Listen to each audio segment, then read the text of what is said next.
everybody. Ben and Woods, 97.3. The Fan. Great to be here with you. Listening to Ben and Woods. Getting your heads right for a Thursday. This week has flown by. Winning will do that. Great baseball will do that. Everything is coming up Padres right now. Every single thing. And we are here for it. We were here for it yesterday. Going to be here for it today as well. Thank you so much for being here. Thanks for being in the YouTube chat. Thanks for listening. However you listen. Hey, thanks for listening. I don't care as long as you're listening. If you hate us, great. Let's be honest. If you hate me and you're listening anyway, thank you. I don't care. I don't care. Love me or hate me, you listened, right? Somebody said that. I think it was Pete Best, the bowler. Love me or hate me, you watched. Who do you think you are? I am. That's right.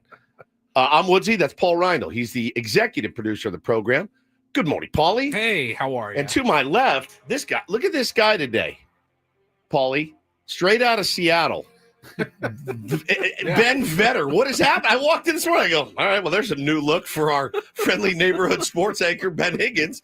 Never seen him rock the Eddie Vedder even flow costume. I was like 4 minutes late, but now we're on to. I can see Ben saying that. Now we're on to grunge. Ben, didn't you notice that when you walked in? I go, what's he? Why is he wearing grunge look today? Yeah, I see it's a little. Even flow. 1993 Seattle here. Bro, are you kidding? You're in my wheelhouse right now. You realize I don't go for looks. Here's what I did this morning. Trying to figure out what to wear for the day. What kind of pants you got on there? Which I now have to do. I have to figure out what to wear for the whole day, essentially, when I come in. So I'm looking for clean pants. I got these blue. Okay, I like these pants. blue pants. I like the whole getup. I'm not making fun of you. I like it. And then I put on a green T-shirt, and I thought I'm going to be cold if I don't have something on top. Flannel. I don't want to wear a huge sweatshirt. I get it. What do I have that's green and blue that would match? And I go, oh, I got this flannel. It's perfect. It goes well with this outfit. Let's just wear this. You're not wrong. And it's rainy and it's very Seattle-ish out this morning. It is. So why not? Let's just run with it today. So I'm catching grief in the chat from my wife because I do the same thing to her. She said, Steven is the worst when you're trying a new look. And she says, he looks at you like you're exposing your nethers. So this happens to us at home all the time. My wife is used to things change. Like, you've been married for a while, you're together for a while. You guys can attest to this. Things change after a while. Like, people get in like ruts or slumps or something. They're like, I want to try something new. Remember when I got in my phase, I wanted to bleach my hair, right? You just wanted to try something new. Is anyone listening to me? Anyone on the show at all? Remember when I bleached my hair? When you want to try something new, and then you're like, oh, God, but people are going to make fun of me. My wife does this where, used to when I met her, you guys know this, even when you met her, black yoga pants, black shirt. That's it. Black yoga pants, maybe a white shirt, black yoga pants. All of a sudden one day, she walks in, I go, whoa, what is that? Are those jeans? Are those acid wash jeans? She goes, actually, no. They're sweatpants, but they look like acid wash jeans. And I go, but they're not jeans. And she's like, yeah, I know. They're sweatpants, but they look like acid wash jeans. I go, why would you wear those? You've never worn denim or anything that looks like denim ever in 11 years. You don't think that's odd when somebody just comes in with a whole new getup? That's all I'm saying is, like, it's weird to see Ben walk in with a whole new. It'd be weird if it was something other than like denim, which everybody does wear. No, not everybody. Paulie, she didn't own denim. Yes, but it's not jarring to see somebody wear denim. It's jarring. Did she not wear denim because she didn't like the look, or denim can just be heavy and uncomfortable? I think sweatpants was are comfortable. So she found, hey, these are actually comfy sweatpants. But they look like denim. Cool. You wear black sweatpants or black yoga pants every day for. We've been together 11 years, every day. Not most days, every day. And then all of a sudden, one day you walk in, you're like, here's my new acid wash sweatpants that I got. It was a little jarring. It was like the first time I walked in and she had pink hair. I go, oh my God, what is happening? When you try a new look, like you decided today, I'm going to dress like Chris Cornell. And I think it just jarred me a little. It looks great, by the way. Thank you. It looks really good. That That actually should be a look for This you. is the only flannel I own, so it's not like I can make this into an everyday look unless I go, shopping and get more flannels. decide to get more flannels, which seems like a weird thing to do in San Diego with summer approaching. I know. But it's whatever. When I walk through the mall or anything, and I see I'll always see cool jackets and cool sweaters, and I'm like, for what? For what? I can't get this now. Look where I live. There's just no way. I like the look. See, Hannah says I berated you for 6 minutes. I didn't. It's just shocking. When somebody comes out with a brand new look, Ben wakes up this morning and says, yeah, I'm going to put this flannel. I'm going to leave it. Oh, you didn't button it up. Normally, I would think if you had buttoned it up, I would have said that's a Ben look. That is 1993 Woods and all his friends. Open flannel. And I like it. It does look good. It's not berating. I'm actually complimenting. Thank you. Yeah, if you wrap it around your waist, I do that too. Then you'll be super grunge. But I think you look fantastic. I like the look, and I think you should go with it more. I realize that's all I'm saying, and I get a lot of grief for that.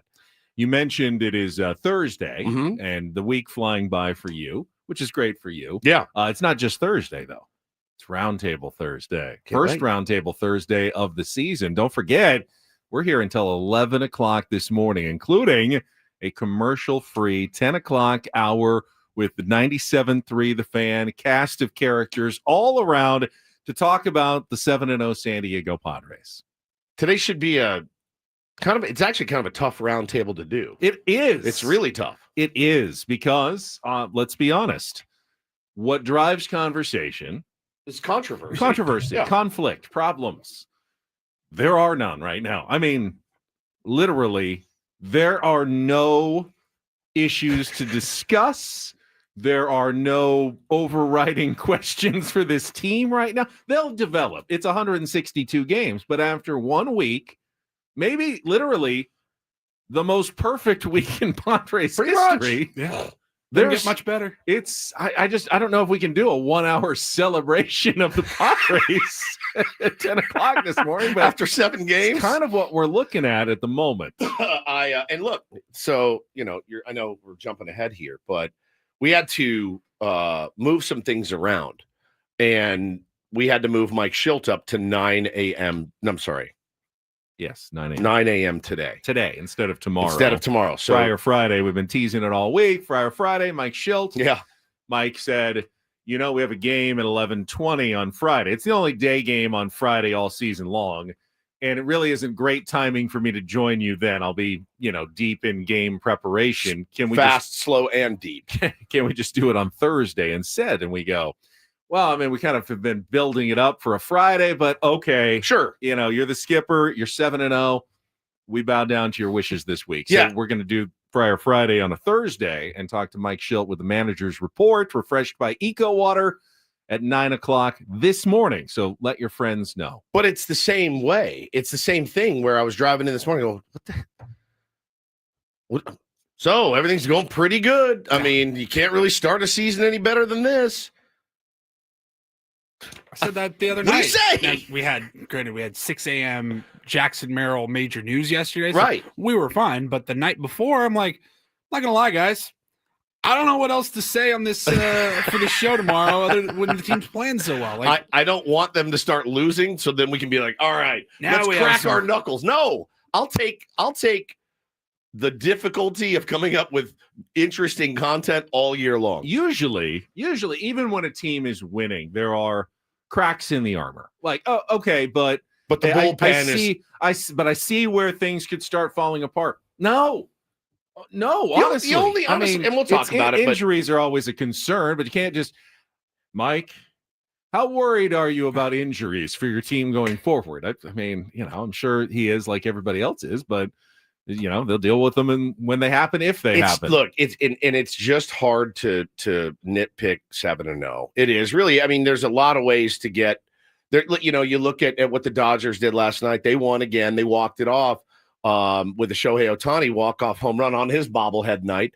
But they played a really crappy game until the ninth inning, and you're also playing the Atlanta Braves, who have not played a good baseball game all year. Are you going to nitpick the Dodgers for being 8-0 because Max Muncy made 2 errors? Maybe. But I mean, and we could probably, if we really wanted to nitpick something, we'd say, hey, man, but it's hard because I don't even know if I believe it. I love the aggressive base running. I've said it since day one of the year. We've made a lot more outs on the base pass than we probably should have, but we've gotten a lot more out of it than it's cost us. So I don't know, man. I think unquestionably a positive again. Yeah, I think so too. Base running's been a positive for the Padres this season. I think so too. It's just how about this, Mike? Would the games be more interesting if you spotted the opposing team 3 runs to start? I don't know that he gets our sense of humor. I don't think he does sometimes. So. What'd you say, boy? I just don't know. I just don't know if he gets our sense of humor yet. So, no, listen, we'll have some fun with Shildt today. I got to imagine he's in a great mood. But, yeah, I hope you guys like Padres content today because you'll be getting a lot of it here. And also, Ben and Woods, we have if you're a gold member stream on our YouTube feed, we have a live stream tonight. So I'm going to be really, really, really sick of the sound of my own voice come about 8:00 tonight when we finish up. So if you're not a gold member, go become a gold member, and you can be on the very VIP exclusive live stream tonight. Very fun. It gets spicy. You know, there's salty language in there. There's always a lot of good stories. Ben has cursed before on there. Nick wants to know, how do you become a gold member? I have no idea. I think you hit join or something. There's a button on there's the a button on there page, on the YouTube page. in the description. Yeah, it's right in there. And yeah, it's fun. It's really fun. We have a fun time. It's loose. Maybe we can talk about the event we're prepping for next Friday, the roast of your father-in-law that we're trying to get ready. Oh, for. on there? Yeah. Yeah, for sure. Yeah. For sure. Absolutely. I think we're both kind of spun out about it. I'll be all right.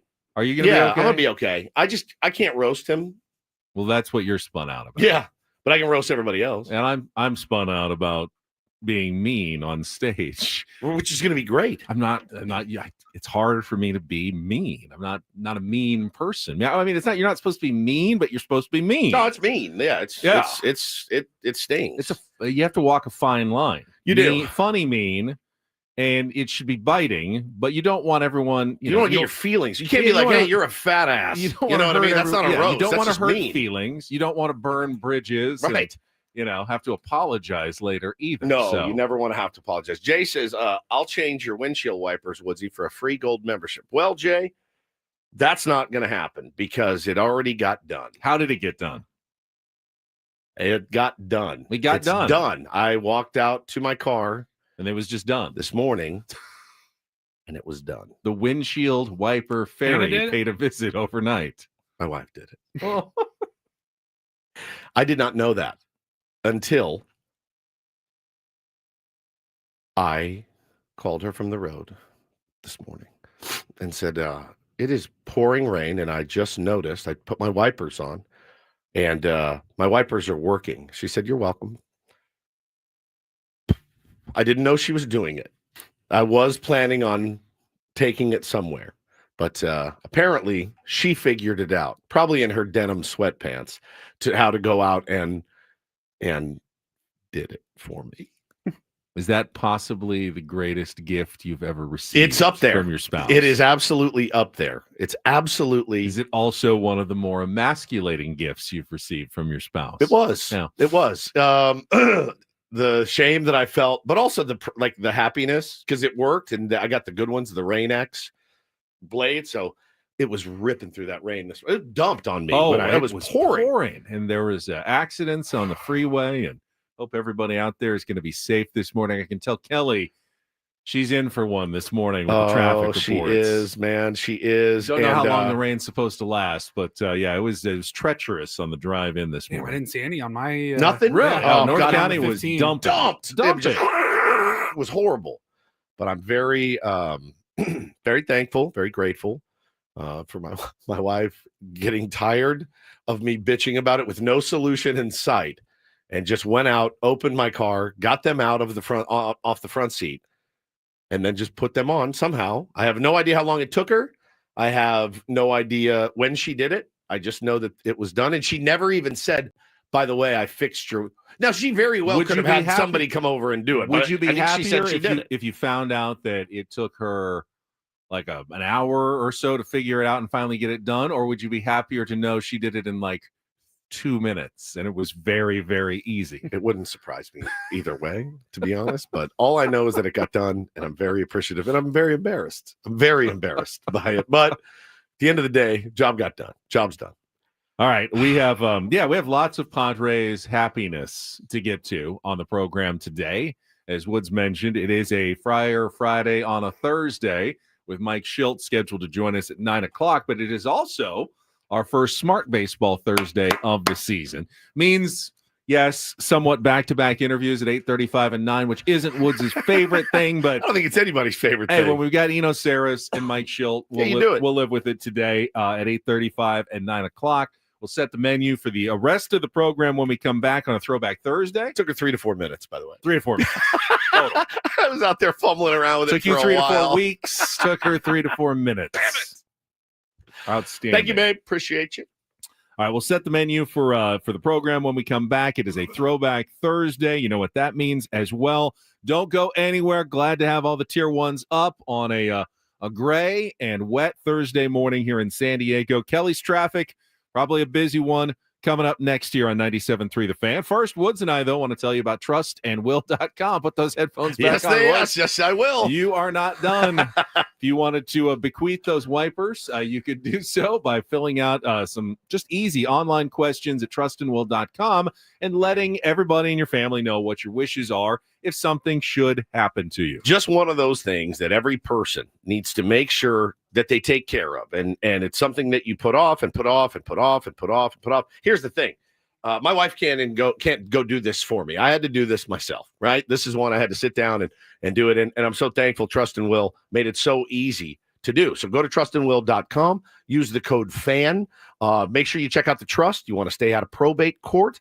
Get the trust. There's no reason not to just get this thing done in 20 minutes online. You can hire a lawyer to do it for you, but you're still going to have to answer all the questions, and it's going to be way more expensive. Why not do it this way? It's more affordable. It's simple. And when you use the code FAN again, get 20% off and free shipping of your estate documents. Don't die and leave your family with the hassles of probate court, with the unknowns of what you want. Don't let the state decide what happens to you, your kids, name a guardian. Just get it all done by going to trustandwill.com. That's trustandwill.com.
Hey players, things are about to get real here in San Diego. Introducing the all-new Hamul Casino Resort.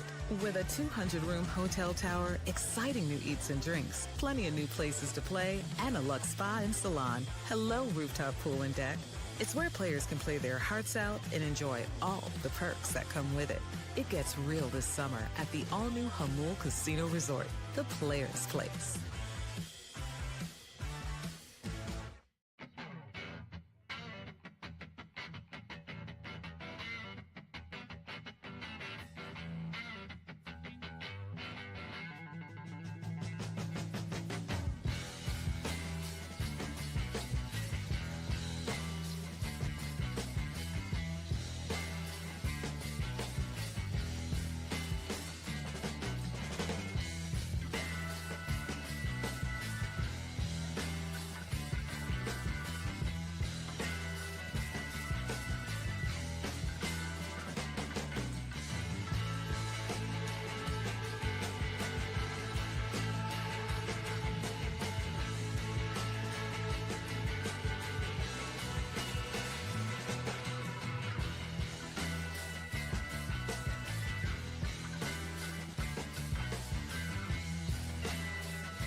So it's Throwback Thursday. Paulie says he's got some good clips for us later today on the program. Two of my favorites. Yes. Not going to be one of your favorites. No. Mine? Yeah.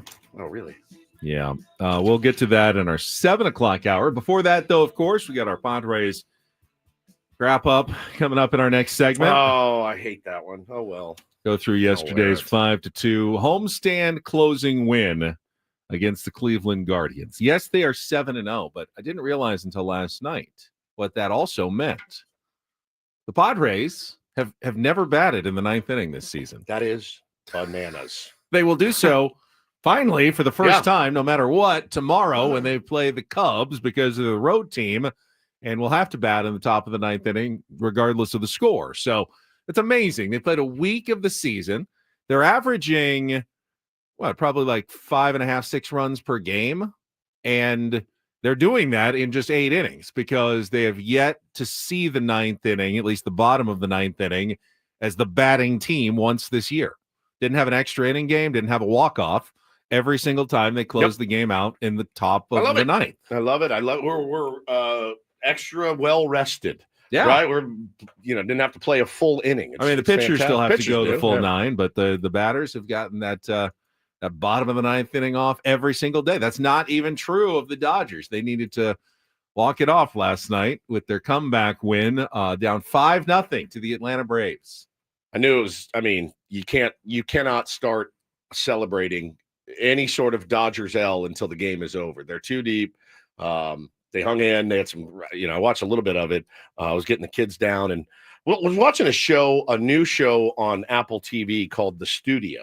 Fantastic. It's Really? fantastic. The The studio. Seth Rogen is in it, and he wrote it and directed it with his buddy Evan Goldberg. Yeah. Yep. Yep. And I think they wrote Superbad. And They've written written anything all this Seth stuff. Rogen's been in. Those two have been a part of it. Yeah. So it's about a guy, Seth Rogen. He takes over a movie studio. The lady flames out kind of, and he's like, I'll take the gig. Kind of swoops in behind, kind of stabs her in the back a little bit, takes the gig. And it's really, really good and really funny. It's like a modern, more serious Entourage a little bit. Yeah. Like just the behind the scenes, but Yeah. the dramatization of what it's like to be in Hollywood. The one I watched, so I'm through 2 episodes right now, but the one I watched last night, Benny, is he shows up he's the head of the studio, right? He's the big boss. And he shows up to, hey, I just want to check out the last scene. I'm a cinephile. You know, I love movies. That's why we do this. He comes in, he F's everything up. They're trying to get the last shot of this film and wrap it.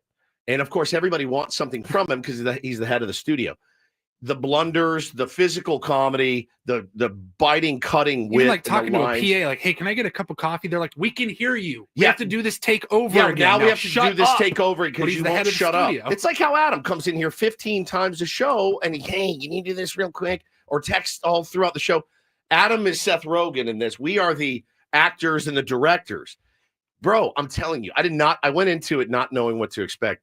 I've loved it. So yeah, I read an interview that he did with Variety or something talking about it, and he goes, "It's absolutely based on real life stories, experiences, not just mine, but pretty much anybody in Hollywood. It's like so you have a good. dream, you have a vision for a project, and all these the hurdles. studio heads, they just ruin your art.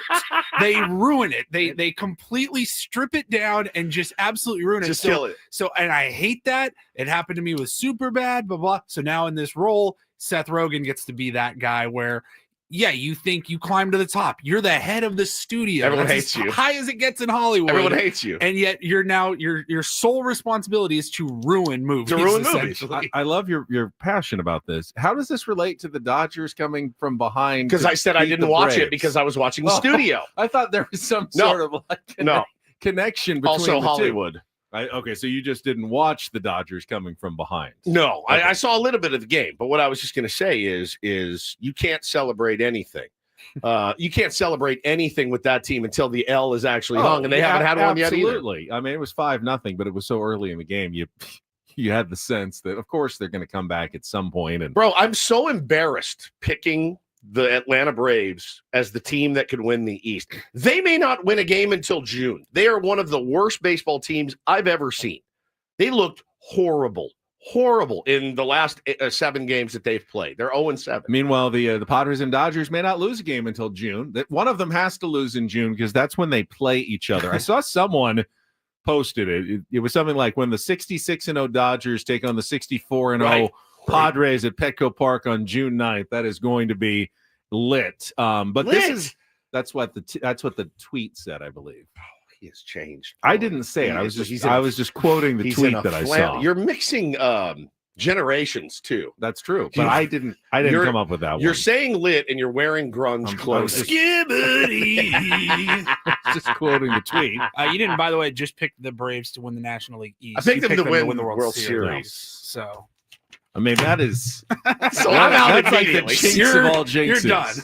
Win the World Series. They're now 0-7 to start the year. You had them in the East too, right? We all had them win. We all had to them in win the the East. division. Yeah, I had them winning the World I mean, Series. they're not done. They're done. They're gonna get Acuna back. They're You gonna got get Braves Strider over back. Red Sox in the World And Series. I think the Red Sox are terrible too. They've played on the road for a week against what looked like the two of the best teams in baseball. I mean, you were probably not going to have a winning road trip when you've been, now. How about winning a game? Yes, That you're leading 5-0. I mean, How about that? 2-5 would have been bad, but we wouldn't be talking about the Braves like this. 0-7's worse, but it's really just the difference of a couple of games. I think the Braves will be all right. It may be hard to come all the way back and win the division from 0-7. They have dug a bit of a hole. But on the other side of the coin, this Padres-Dodgers start is fairly unique in baseball history. In fact, our friend Sarah Langs tweeted yesterday, with the Padres and Dodgers, this is the 5th season where multiple teams started at least 7-0, just in baseball history. Last time was 2003, the Royals 9-0, the Giants 7-0. 1982, the Braves 13-0, tying the modern record, the White Sox 8-0. 1962, Pirates 10-0, Cardinals 7-0, and 1884, the Maroons 20-0, and the Gothams 12-0.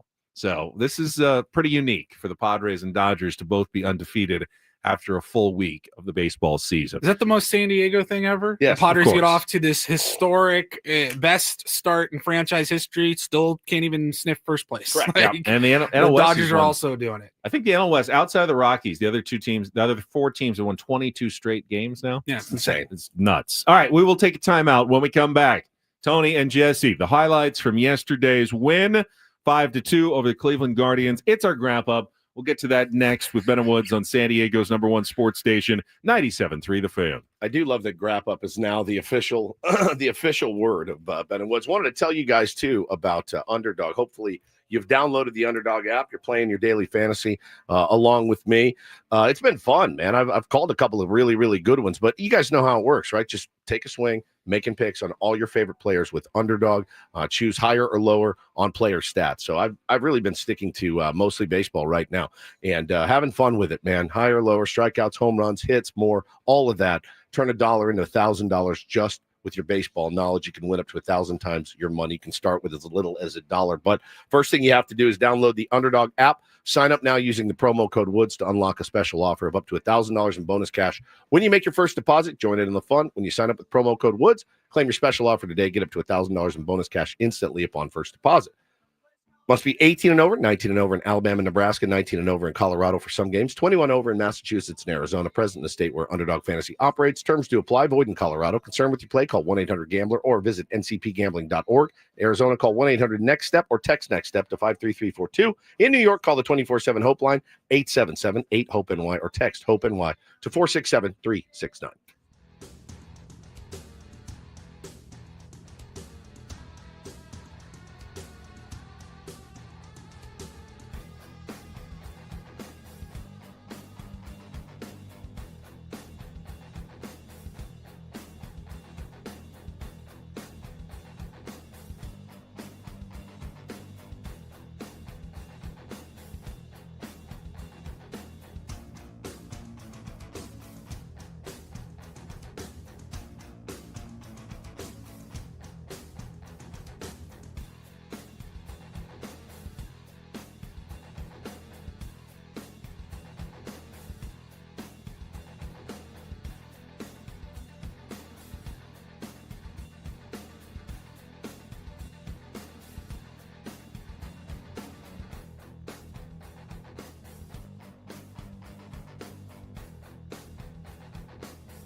Hey players, things are about to get real here in San Diego. Introducing the all-new Hamul Casino Resort. With a 200-room hotel tower, exciting new eats and drinks, plenty of new places to play, and a luxe spa and salon. Hello, rooftop pool and deck.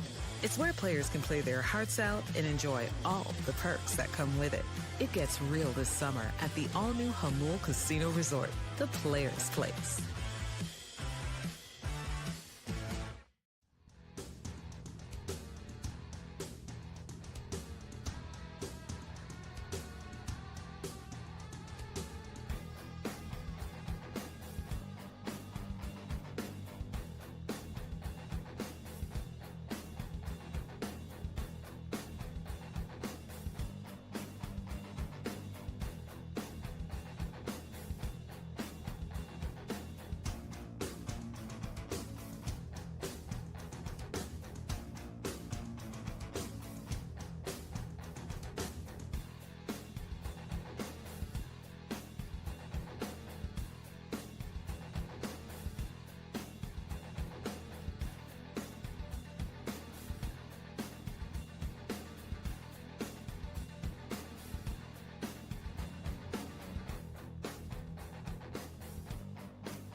Got an off day for the San Diego Padres today, first of the season. What do we do with ourselves? What are we supposed to do?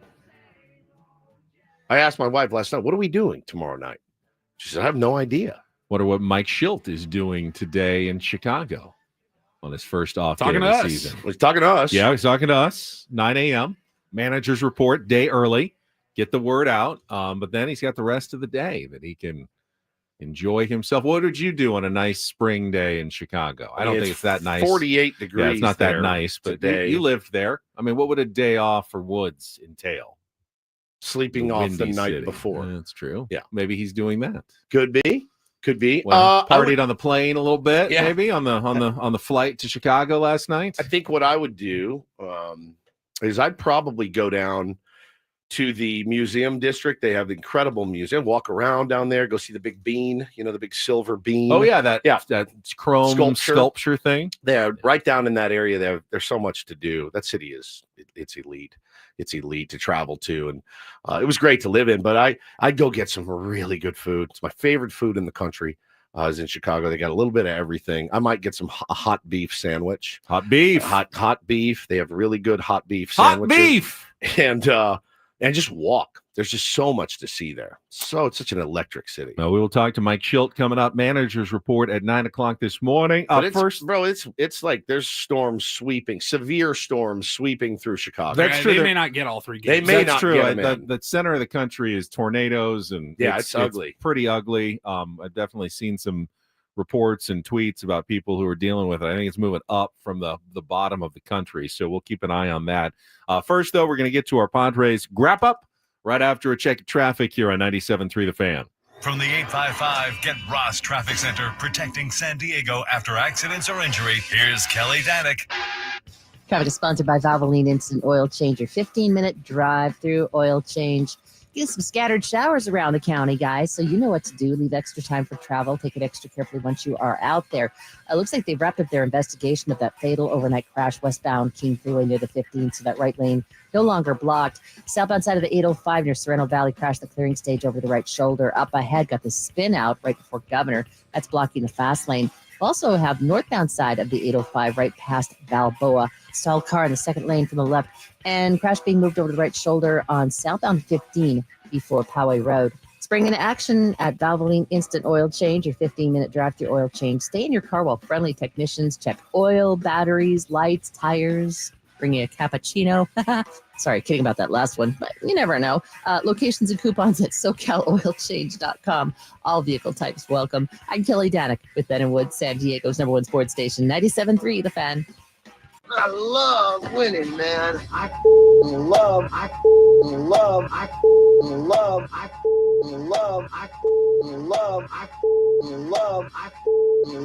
winning.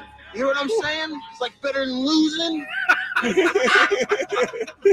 Miss any of the Padres win yesterday? Ben and Woods didn't. Yeah, absolutely. We've got you covered with all of the highlights. Oh, yes. It's the Padres wrap up. Brought to you by Hamul Casino Resort. Things are about to get real with the all-new Hamul Casino Resort with gorgeous rooms and exciting new eats and drinks. It gets real this summer at Hamul Casino Resort, the player's place. I want to go fast, but I want to go slow, and I want to go deep. Rise at first, Tatis at third, 2 away. Here's the 0-1. Arise takes off, pitches low. Naylor throws down. Fernando takes off. The throw home is high and not in time. Padres pull it off and get the first run of the day on that first and third steal play. Pitch coming. Manny bangs it on the ground at third. Ramirez has it across the line, throws across his body, gets away from Schneemann. Arise on his way home. He will score. And it's 2-0 here in the third. Now Jackson Merrill swings at the first pitch, launches it to right. Jones is back. He looks up. Gonna go! What a week for Jackson Merrill. Signed the contract this morning. It's a 2-run homer this afternoon. His second in as many games. And the Padre lead is just like that, 4-0. 2-1 pitch, and Thomas hits it on the ground at shortstop. That'll get a run home. Xander checks the runner at second, goes to first plenty of time. RBI ground out Lane Thomas as Santana crosses the plate. And the Guardians are on the board for the first time since Monday. Padre lead is 4-1. Wandy ready, and the first pitch to Noel hit sharply to third. Diving stop, Iglesias throws from the seat of his pants. Arise tags Noel out, 2 away. Gonna hang a star for Candelito. Jose Iglesias. What a play at the hot corner. 2-1. And the pitch to Arise swung on, hit in the air, deep down the right field line. Taking aim for the Petco porch. Jones is at the wall. This one gonna go. Luis Arise with his first home run of the season. Yanks it out to right field, leading off the 7th inning. And the Padres get that run back. It's 5-1. And Zardo sends it in the air to left field. Should be deep enough to get the run home. Sheets over towards the line in front of the warning track, makes the catch. First out of the inning, but Quan able to tag and score. Sacrifice fly. And now a 5-2 Padre lead here in the 8th. Here's the 3-1. Arias swings, pops it up into left center field. Brandon Lockridge just into the game, over into the gap, makes the catch, and the ball game is over. A 1-2-3 ninth inning for Robert Suarez, his third save in as many opportunities. And the 2025 Padres begin the season a perfect 7-0. Dylan Cease into the 7th. Jack. Yeah, just good baseball every night, guys. It's on point. Every area. Dylan set the tone today on the mound. Offense was really good. Defense was, I'm sure we'll get to it, very clean again. Helped us win a ball game on the basis. It's total team effort, 1 through 26. Man, every game. Every friggin' game like that, man. Good defense, aggressive base running, heads up play, taking advantage, winning the inches, all of it, man. Clutch offense, great starting pitching from Dylan Cease yesterday. Great bullpen work from the guys. Finally gave up a run out of the bullpen, but I mean, holy cow! Time to start a new streak. These guys are they're brimming with confidence, man, and you can see it, Benny, when they take the field. You can see it at the plate. They're putting together good ABs. Guys are filling in at different positions. They're making plays there. Everyone's doing their part, man. It is like it's a dream. It's truly a dream. Jackson Merrill said, they apply pressure. Kevin Acee wrote the word relentless. Mike Shildt said he agrees with that. He said hungry. It's a style of baseball that is difficult for opposing teams to deal with. You do feel like as the game goes on, the Padres just eventually wear down their opponents. And we saw it again yesterday. I was 0-0 into the 3rd inning. We apply pressure. We don't feel it. Not much was happening. So the Padres made something happen with runners at first and third and 2 outs. Tatis on third, Arise on first. Mike Shildt calls for the double steal play, the one that we saw a number of times in spring training. So, other teams have to be aware of this. It's on the scouting report. The Padres are going to try this. What do you do about it? Well, if you throw down to second, the runner, in this case, Arise, is going to stop, and Tatis is going to try to read it and break for the plate. And I think the smart teams are just going to let the Padres take second base because They continue to be successful on that play. And I've watched Manny walk to second base twice this year. They're trying to draw the throw. And it's a good baseball play. We were just talking about it during the highlights. It's good baseball play, but why doesn't every team just do that every time on first and third? And there's a reason why the Padres are good at it. They practiced it a lot during spring training. It's not simply just, he throws down and then you go. The Padres practice, and Kevin Acey wrote about this in his newsletter as well. They practice reading the pitches and reading the catcher and, knowing, so they don't get deked. They're very good at it. There's a drill that Mike Shildt does in spring training where you're leading off first base, but they put a screen in front of you, so you can't see home plate. You can only see the mound and where the ball is being released. And by that, you're supposed to be able to judge, is this ball going to bounce? Because if I see the pitcher yank it and pull it down just from the mound, I know I can already take a couple of extra steps, and that'll help me take second base on a wild pitch. They practice it. They practice reading the catcher on the throws down to second. Tatis isn't guessing. Is he going to throw to second, or is he going to try to back pick me, or is he going to throw back to the pitcher? He reads the catcher and knows it. So if you throw down to second, it's too late. You can't recover and throw Tatis out at home. He's already 5 steps down the line, and he's got you. Yeah, if they do that. And again, it's all about the read that he gets. He didn't even get the world's greatest jump either on that throw down. He just he's also very fast. He's very fast, and he's getting healthier, right now. And to have that element of his game be back, again, we say it all the time, but sky's the limit, for what that kid can do. And really nice job of base running from Luis Arraez there as well. So, I mean, it was great. It was great. I love that play.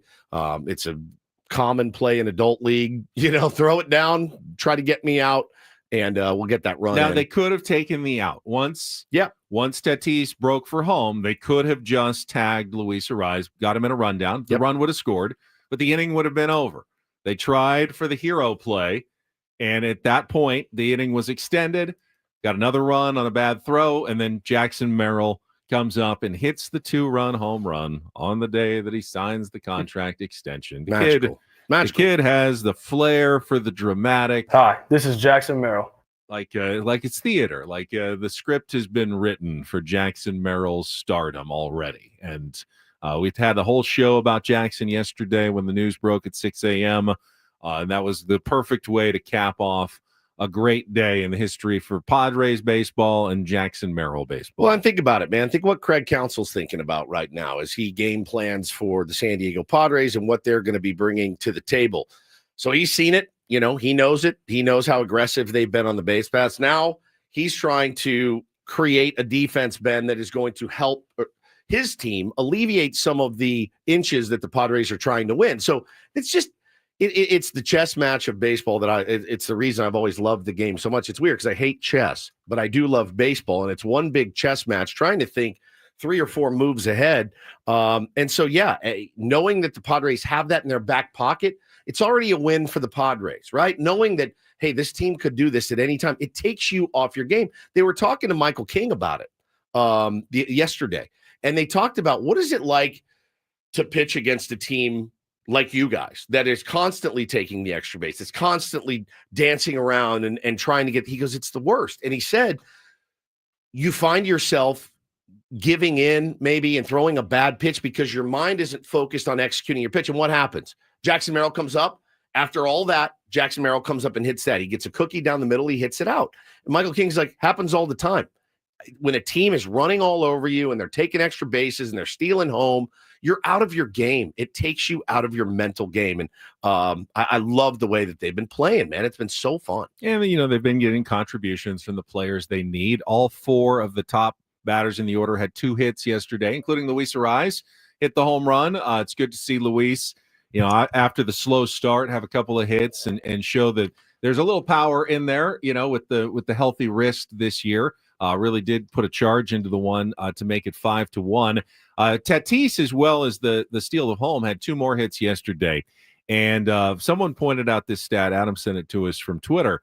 Fernando Tatis Jr. has only struck out once all season. On wood, yeah. He has not struck out in the last 6 games. He had never gone more than 3 games in his career without striking out before this current 6-game streak. He's really seeing the ball well, laying off the pitches out of the zone. And if that becomes a regular thing for Fernando Tatis Jr., he's walking some.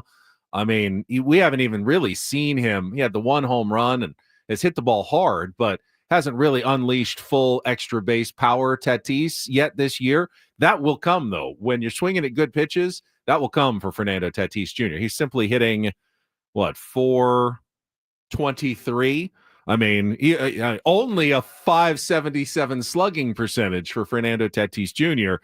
That's a pretty incredible start. Manny is hitting 400. Merrill is hitting 417. Shildt is hitting 444. You're getting contributions from a lot of guys in this order. Jake, walked a couple of times. His on-base percentage is 440. This lineup, the lineup has been so good. The pitching has been so good. They've given up 4 runs in the last 49 innings, including another good performance yesterday for Dylan Cease, 6 in the third, 4 hits, 1 run, 1 walk, 7 strikeouts, getting the win yesterday. San Diego Padres right now are the second best hitting team in Major League Baseball. They trail the Philadelphia Phillies by 1. They're at 299. We're at 298, Benny. As far as on-base percentage, Padres are in the top 3. As far as slugging, the Padres are down a little bit. They're in the top 8. And OPS, they are the 6th best team in baseball. Victor Rodriguez ball. Line drives, get the ball in play. They led the league in batting average last season, and I fully expect them to finish somewhere near the top of the game again, getting off to the good start again this year. They've got the second most stolen bases in Major League Baseball with 15, and that's behind the Pittsburgh Pirates, but the Pirates are only batting 197 as a team on base, less than 3 out of 10 times. Their OBP is 291. So best bullpen in baseball. The defense has been on point. Yeah. Again, not a lot to not anything really to complain about in this first week of the season. It's pretty insane. San Diego Padres leading Major League Baseball in ERA right now. It's truly been an incredible start. Opponents against average 166, second in baseball. Yeah, when you're hitting 298 and your opponents are hitting 166, no wonder you're 7-0. They're doing it all, man. They really are. They're doing it in all facets of the game. It's a dream start. You only wish they could keep playing. Yeah, no days off. Just one of those things where keep it rolling. The day you hope the day off doesn't. And a road trip and a change of scenery doesn't change everything. But hey, you know what? They need it. Enjoy the day off. You've earned it at 7-0. All right, we'll come back. Hour number 2, including Don't Do This and anything else you want to talk Padres with Ben Woods on 97.3 The Fan.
Was curious to see what the national reaction would be to the Jackson Merrill deal after, we went through it all yesterday morning in the news conference. And by the way, again, great job down there by Sam Levitt covering the interviews that we did right at the very end of our show with Jackson and with AJ Preller.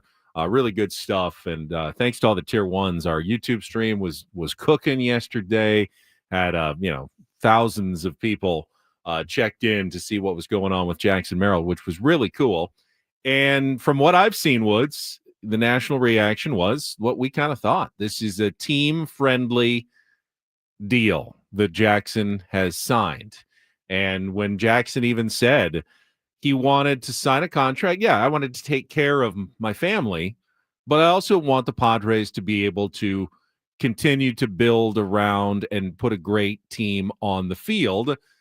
You realize he didn't hold out for every last possible dollar that he could get from the Padres. There were other ways. He could have waited longer, gotten closer to free agency. He could have, and he and his agent could have found a way to probably, jack up that contract by tens of millions of dollars at least. But he didn't. Found what he was happy with, signed it, and is going to move forward from there. And the national media has pretty much said, this is a pretty team-friendly looking deal. What do you think the reaction is amongst baseball players that don't play for the San Diego Padres? Because I got to imagine my initial reaction, and after thinking about it throughout the day yesterday, kind of still remains the same. I think there's a lot of pissed off baseball players. I don't know if I'd say a lot. A lot. What is the? I'm going to look. A lot of young guys. It's not Ozzy Albies. It's not. It's not ridiculously, inexpensive. 15 million a year. Yeah, Ozzy Albies makes like 7. I agree. I mean, yesterday alone, Merrill's playing like a $40 million. So the Red Sox signed their rookie second baseman Christian Campbell to an 8-year, $60 million contract extension. Now, Christian Campbell hasn't done it in the big leagues like Jackson Merrill did for a year, but still, a top prospect. That's quite a bit less than Jackson Merrill is getting. I mean, Ketel Marte, who's an established star, guy who gets MVP votes, multiple-time All-Star. He got a new contract extension yesterday, $116.5 million. Yeah, less than Jackson Merrill. Now it's shorter, but still, this isn't like way out of the ballpark in terms of what Jackson Merrill should have been getting. It's just not like an overpay, certainly, for Jackson Merrill. So I'm looking right now, MLB's highest paid center fielders in 24, Mike Trout, $37 million. I believe he's a right fielder or a left fielder now. Cody Bellinger is not a Cub anymore. He's a Yankee. He was making 27.5. Starling Marte was making 20. Brandon Nimmo, 20. Byron Buxton, 15 for the Twins. Luis Robert makes 12.5.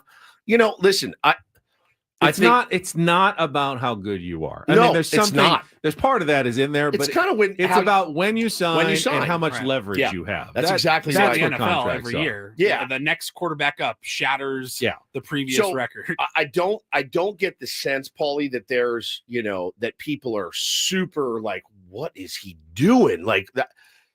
Fit for him, he said, they took a chance.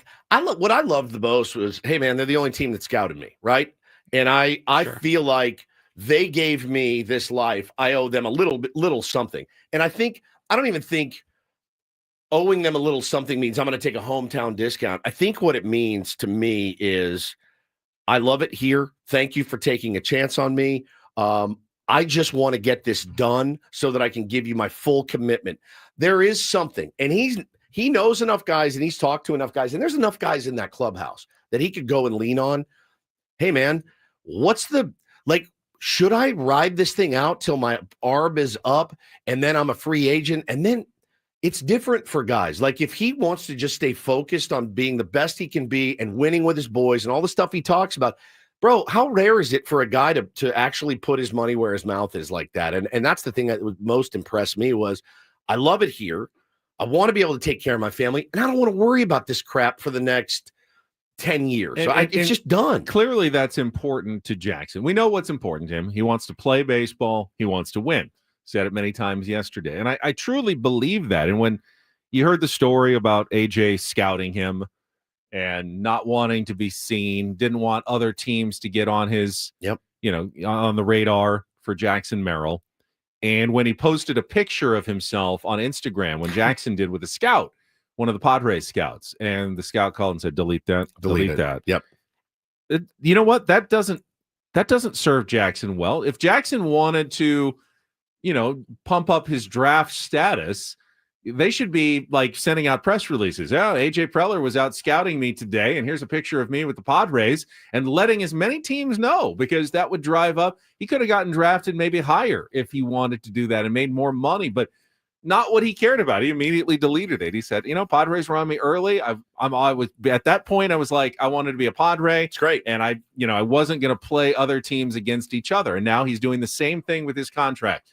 I don't want to play other teams against each other. I just want to be a Padre. I just want to play baseball. So he gets it done early in a slightly team-friendly way, but now he doesn't have to worry about it. He just gets to go do what he wants to do, play baseball and try to win baseball games. It was my favorite part of yesterday was his mentality from when he was a kid. And he said, he goes, when I was a kid, I never thought about getting to the big leagues. The only thought I had was winning the baseball game we played that day, whether it was a travel ball tournament or whatever. I just wanted to be with my boys and win today's game. And I went, oh my God. High school game, little league game. Didn't matter. It wasn't about his, his path to the big leagues. Win today's game. Oh my God. I mean, again, you get the sense from him too that it's not lip service. Look, we've seen enough guys sign big contracts, and you listen to the BS that they feed you, and you roll your eyes, right? Like, no, I always wanted to be here. This was always on my radar. Was it really on your radar? No, man, you got the most money. You came and you went to whatever team. You get the sense here, even if it's BS, he believes it. He believes his own line of BS. If it's BS, it's truly incredible and refreshing and all of that. And again, to just get it off your plate, just get it done. It's done. I know where I'm going to be. Now we have a core that we can build around, and I'm going to keep it for this much money so that they will continue to build around me. They committed to him, Ben, with that contract. He is committed to them, but now the Padres, it goes right back to them. Now it's on you to continue to build around Jackson Merrill, who took that quote unquote team-friendly deal for you. Well, that's why you put the pressure right back on them. That's why this is such a great deal for the fans, because it's great. It creates this contract between the Padres and Jackson Merrill. Oh, yeah. I'm doing this, but your part of the bargain is we got to continue to be good and win baseball games. And that's what the fans want. So the fans win here as well. Now, it's funny. I was listening to Sammy's post-game show, and there was some sound from Fernando Tatis Jr. And the question was something like, "Oh, well, tomorrow in Chicago, does Jackson with this new deal have to, take everybody out to dinner? A little, hazing tradition?" And Tatis was like, I mean, he's not really making the big money yet. And everyone laughed because, well, when compared to Tatis and Machado and Bogarts and, other players, even Musgrove, Darvish. I mean, how many guys on the Padres are going to be making more than Merrill? At least like 7 or 8. Yeah. But this year, of course. But this year, he's still making the minimum. Correct. And I think that's what Fernando Tatis actually meant. Like, dude's making minimum salary. We're not going to put him on the hook for a $20,000 dinner in Chicago tonight. Now, spring training next year is a different story. All right, big time. The time will come, I'm sure. But he said we have other guys who can take care of the tab on something like that right now. I was so happy with that move yesterday. And again, I was so happy to be able to be a part of it for once. No, not for once, for the third time. It was really cool that happened right before. And I fully expect, Mike in the chat says the contract has room for Merrill to make $200 million. Oh, yeah. I'd be surprised if he doesn't hit almost or all the escalators in the contract that does make it worth up to $200 million. He gets that player option where he can opt out after 2034, which I think then would be $170 million, or $175 million if that does happen. But I do expect it not to be the minimum $15 million a year. It's probably going to be more like $17 to $18 million a year when all is said and done. And look, man, does anybody on the planet have a problem with giving a guy a really good, deserved base salary and then saying, hey, but if you do this, you get this? Players don't, for the fans, you look at it, some of these deals are absolutely insane. And there's some crap deals that have been signed in Major League Baseball. Think about Anthony Rendon, right? Think about that. Like the owner's just eating hundreds of millions of dollars. Good salary, competitive salary with bonuses and performance bonuses. I love that. And I think that for him, if he gets that much money, that means he's earned every bit of it. That means he has gone out and performed and finished X in the MVP and, hit this many home runs or whatever the escalators are. I have no friggin' problem at all with taking a competitive salary, betting on myself a little bit and saying, but if I bonus, give me more. That you earn your money. You feel like you earn your money there. I don't worry about him ever giving less than 100% ever. The 15 a year, it shocked me. It was surprising. Just because he was on a trajectory where he was looking at like $400 million kind of contract. Potentially, yeah. The thing that stood out the most, though, I think, looking back at it all, no opt out after 3 or opt out after 4. How many times? I mean, we've made jokes about it over the years. Just to get the deal done. I wish I loved anything as much as AJ Preller loves giving out opt outs. It's opt out after 2-year contract, opt out after 1. We're like, well, great. The guy has a good year. He's out. He's gone. Right. If he has a bad year, we're screwed. He's in, and you're paying him more money. Amazing that they didn't even have to deal with that. I love it for him, man. I just kept thinking about fresh-faced Jackson Merrill that we met last year, end of 23, and the guy probably had no idea what was in store for him. None whatsoever. Was just happy to be recognized and said hello to on the streets of downtown San Diego. And now look at him. He's a millionaire 100 times over. It's crazy. And he did reportedly get a $10 million signing bonus as well. So if he does want to indulge. Oh, yeah, there you go. Well, you can buy a dinner at Gene and Giorgetti's tonight. Yeah, you can cover cover a meal. He probably can cover a meal. And guys, I would be remiss if I did not mention the thing that I loved the absolute most about it. When they asked him in the press conference what he plans to do moving forward, talking about checking in on his boys at the lower levels. We all watched in spring training when the game ended. He's a regular. He was an all-star. Was he an all-star? He was an all-star. Yeah. He second in rookie of the year.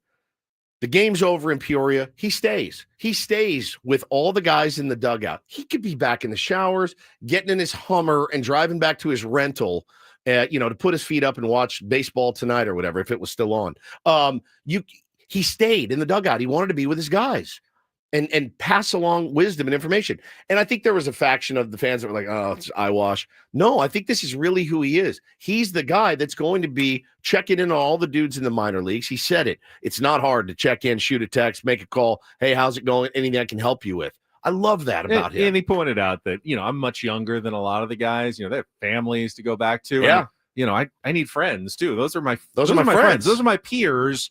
I happen to be ahead because I got to the majors at age 20, but most 20-year-olds, 21-year-olds, they're still in the minor leagues. Those are my guys. Those are my guys. Those are my friends, my peers. Xander Bogaerts, Manny, yeah, they're just teammates and they love each other, I think, but they're not, they're not friends, but they've got different lives right now. We're going to take a time out. When we come back, it is time for Don't Do This. Can we do the Keith Hernandez broadcaster little audio that slipped out on the air? You got to be ready when the inning break is over. Make sure you know when the light comes back on and your microphone is on. That is coming up next after traffic. First, I'm going to tell you about SDFatLoss.com. The reason I look so good in my flannel today is because I lost the weight with SDFatLoss.com. It took me 2 months to lose 40 pounds. And while that sounds miraculous, it actually is what you can expect on the SDFatLoss.com program. Up to a pound of fat per day, 10 to 20% of your body weight in just 60 days. I've talked to many tier ones who've gone through the program, lost 30, 40, even 50 pounds in their first 2 months. Some have kept going. Manny, tier one, has lost over 90 pounds. He went through the program, then kind of restarted again because he wanted to lose more weight, and he has done it. You can as well. Just set up your free consultation at SDFatLoss.com. Counselor's going to explain how the program can work for you. You don't have to take any injections. You don't have to exercise. You don't have to buy any shakes or bars or mixes. You just eat regular food from the grocery store like steak and chicken, and follow it when, where to eat, how to prepare it, and you can lose the weight like I did. And when you act now, spring special is still on. $200 off the already affordable program at stfatloss.com. I mean, what would you pay for an absolute new body, new life, new health, less pain? It's worth it. I promise you, it is worth it. It was worth it for me. Do it as well today. Set up your free consultation at stfatloss.com. Results may vary.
Hey players, things are about to get real here in San Diego.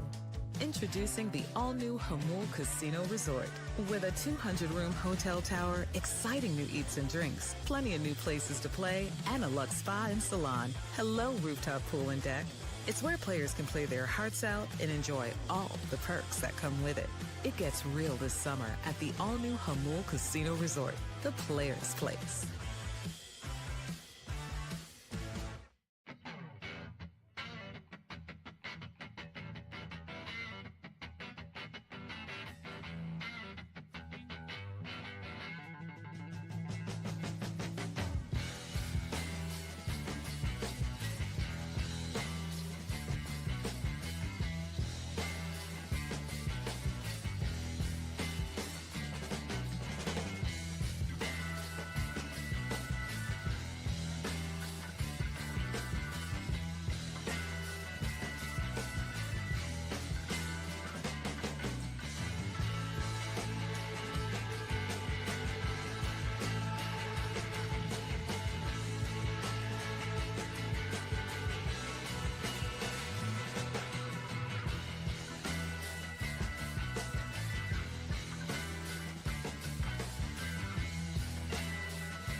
Don't do this. Brought to you by Trust and Will. Don't. Leave your entire estate, house, kids, and life savings up to chance if and when you die. Do. Set up a Trust or Will online at trustandwill.com. This is a lot more affordable than you think. Visit trustandwill.com for more info. I set him up there so you'd be ready for his part in our sponsor read. All right, I'll get us started. The New York Mets are off to a bit of a choppy start. Not bad, not great. Just I think they've gone loss, win, win. They were coming off a 4-2 loss to the Miami Marlins yesterday when they went to extra innings in Miami. Top of the 10th inning, the Mets put runners on first and third. Well, ghost runner, and then they move them over. So first and third, nobody out. You want to get that run in because you feel like if you don't, you're in trouble. But the Mets were unable to get the run in. They had a force-out grounder throughout the runner at the plate, and then a pop-out, a foul-out, and they ended up not getting the run home. So the SNY broadcast featuring color analyst Keith Hernandez goes to commercial, and then they're coming back for the bottom of the 10th when the Marlins are going to have a chance to win the game. But Keith didn't realize they were back from the break already. Piss poor hitting.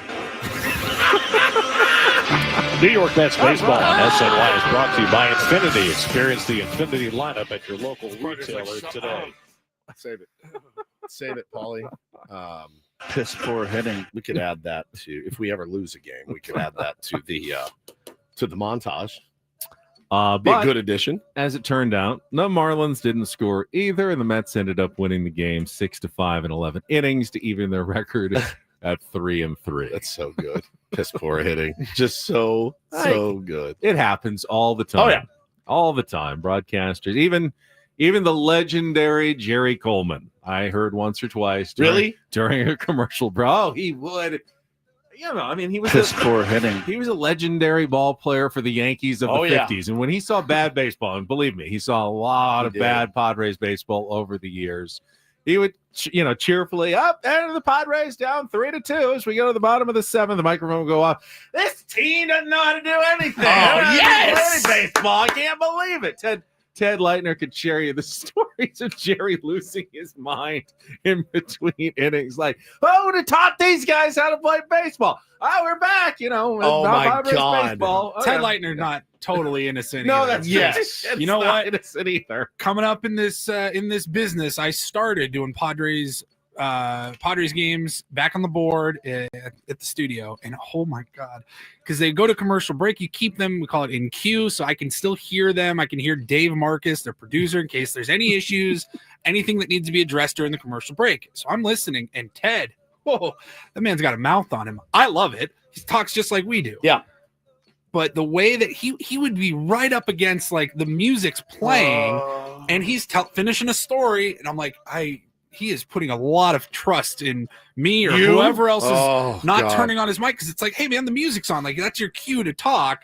And he's telling the story, and I'm like, this is amazing. I love just right up next to it. They said Bob Uecker used to do the same thing in spring training, except his was a little more crass. He'd be pointing out. He'd do it mid-broadcast. He would turn off the mic in the middle of a call when he had guests in the studio, and he would be like, all right, grounder over to third. He's up with it, goes to first. And he turned the mic off and say to the guys in the thing, look at the cans on her. And he would, and they're sitting there sweating bullets, right? Then he'd turn the mic back on and, all right, now 3-2 pitch. And oh my God, look at that rack. Like, he was just nuts like that. I mean, oh my God, it's dicey at best, but Keith Hernandez, he's not gonna get any trouble for that. He doesn't have to go down and apologize or anything. You know what I mean? I don't think, right?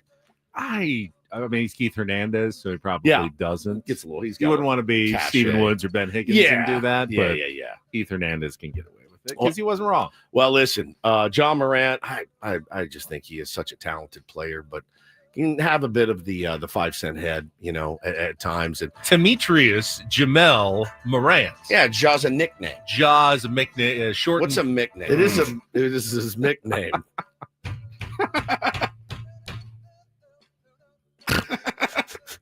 So old school.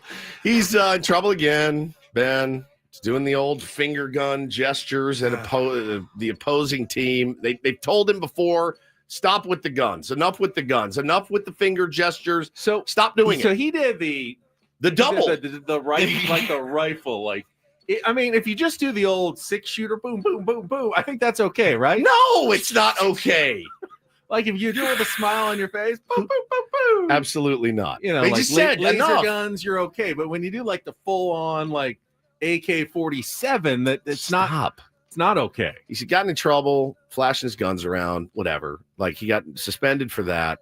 And now he was talking trash with one of the Warriors and buddy Shildt, and he gives him the double guns, and they're giving it right to each other though. Yeah, Shildt was doing it to him as well, and they're both, but he's the one that's been in trouble for it before. Yeah. He's the one that they're really keeping an eye on. Steph Curry's face, he was looking at him like, "What? You're doing this again?" So who knows? Adam Silver's going to have to again go back and watch more video of John Morant doing the finger guns at other players, and we'll see what happens. I think the point is that he's been asked not to do that so many times. So just don't do it. It's like anymore. a read the room guy. Just don't. Yeah, do it. Just don't do it. Just don't do it. All right, finally, a little do this. DD mega doo-doo. Didn't have time to bring it up yesterday with all the excitement with Jackson Merrill, but another one of our young favorites had a very big day. Our former NIL San Diego State golfer back in Japan for his second and hopefully healthy season on the Japan Tour. Steve Sugimoto opened his year at the first tournament with a 67 that included a hole-in-one. I love it. Vaulted him right near the top of the leaderboard. Now, he followed it up with 73 today, but going into the final round, I believe it's a 3-round tournament.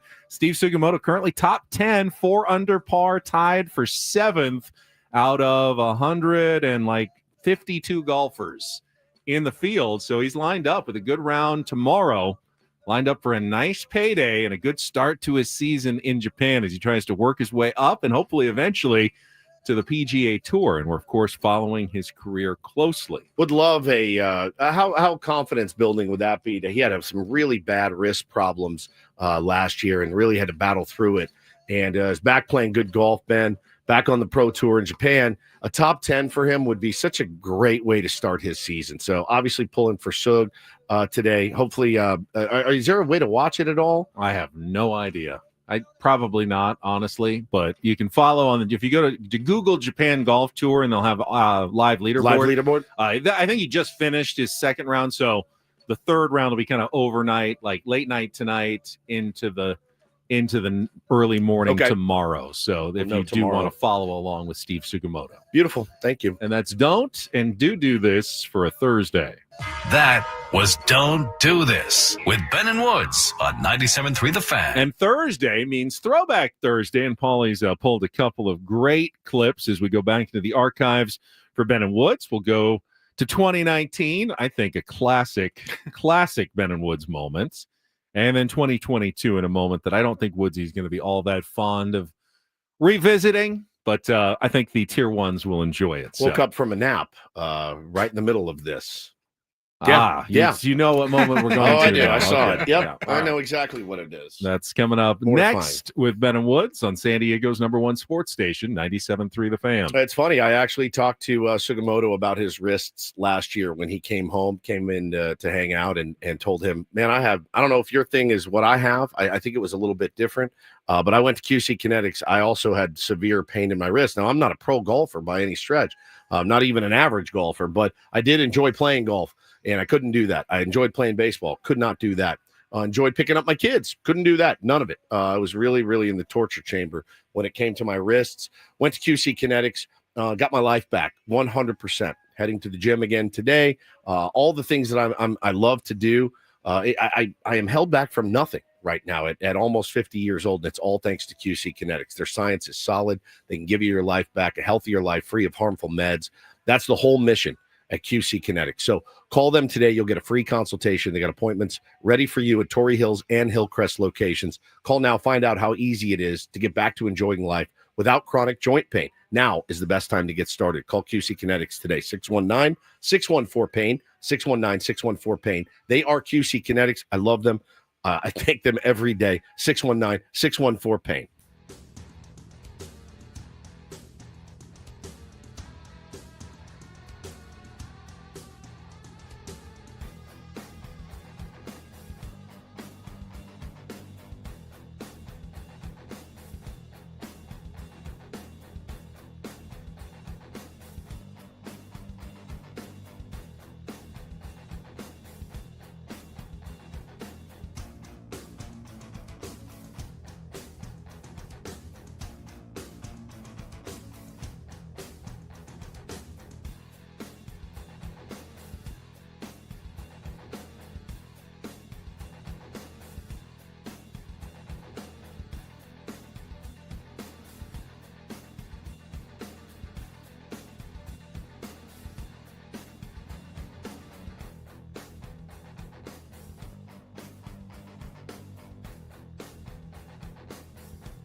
Hey players, things are about to get real here in San Diego. Introducing the all-new Hamul Casino Resort. With a 200-room hotel tower, exciting new eats and drinks, plenty of new places to play, and a luxe spa and salon. Hello, rooftop pool and deck. It's where players can play their hearts out and enjoy all the perks that come with it. It gets real this summer at the all-new Hamul Casino Resort, the players' place.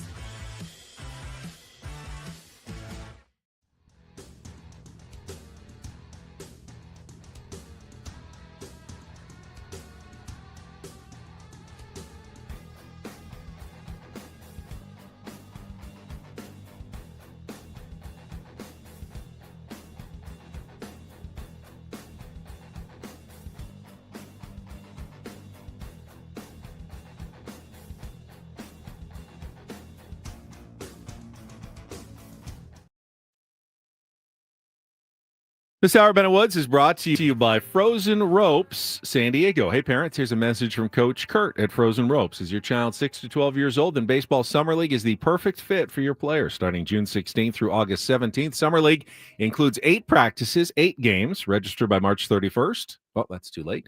And save $100. Go to SanDiegoFrozenRopes.com. Hey, I'm Ron Burgundy. I see it. I read it. Sometimes in the middle of it, I will realize that is a mistake. That is a mistake, but I came a little too late on that one. Sorry, Whoa. Coach Kurt. Easy. Oh, jeez. That might have been my fault. Let's double check. All right, don't forget, coming up in 1 hour, it is our first Smart Baseball Thursday of the season with Eno Sarris of The Athletic. He is back. He is excited. We got his segment sponsored again by 7 Mile Casino. One small problem Paulie told us about. Yeah, I guess no one told Eno like that we were going to have him back again this year. He texted me like, we got y'all sponsored. You're set to go. And he goes, I didn't even know you guys liked having me on, so I'm good to go. He says, yeah. He says, then I'm good to have you on. Who dropped the ball on that one, Paulie? I don't know. I asked Woods like 3 weeks ago. He said, oh yeah, he's good. I did. You did? I don't remember that. See, a little miscommunication here, but don't worry.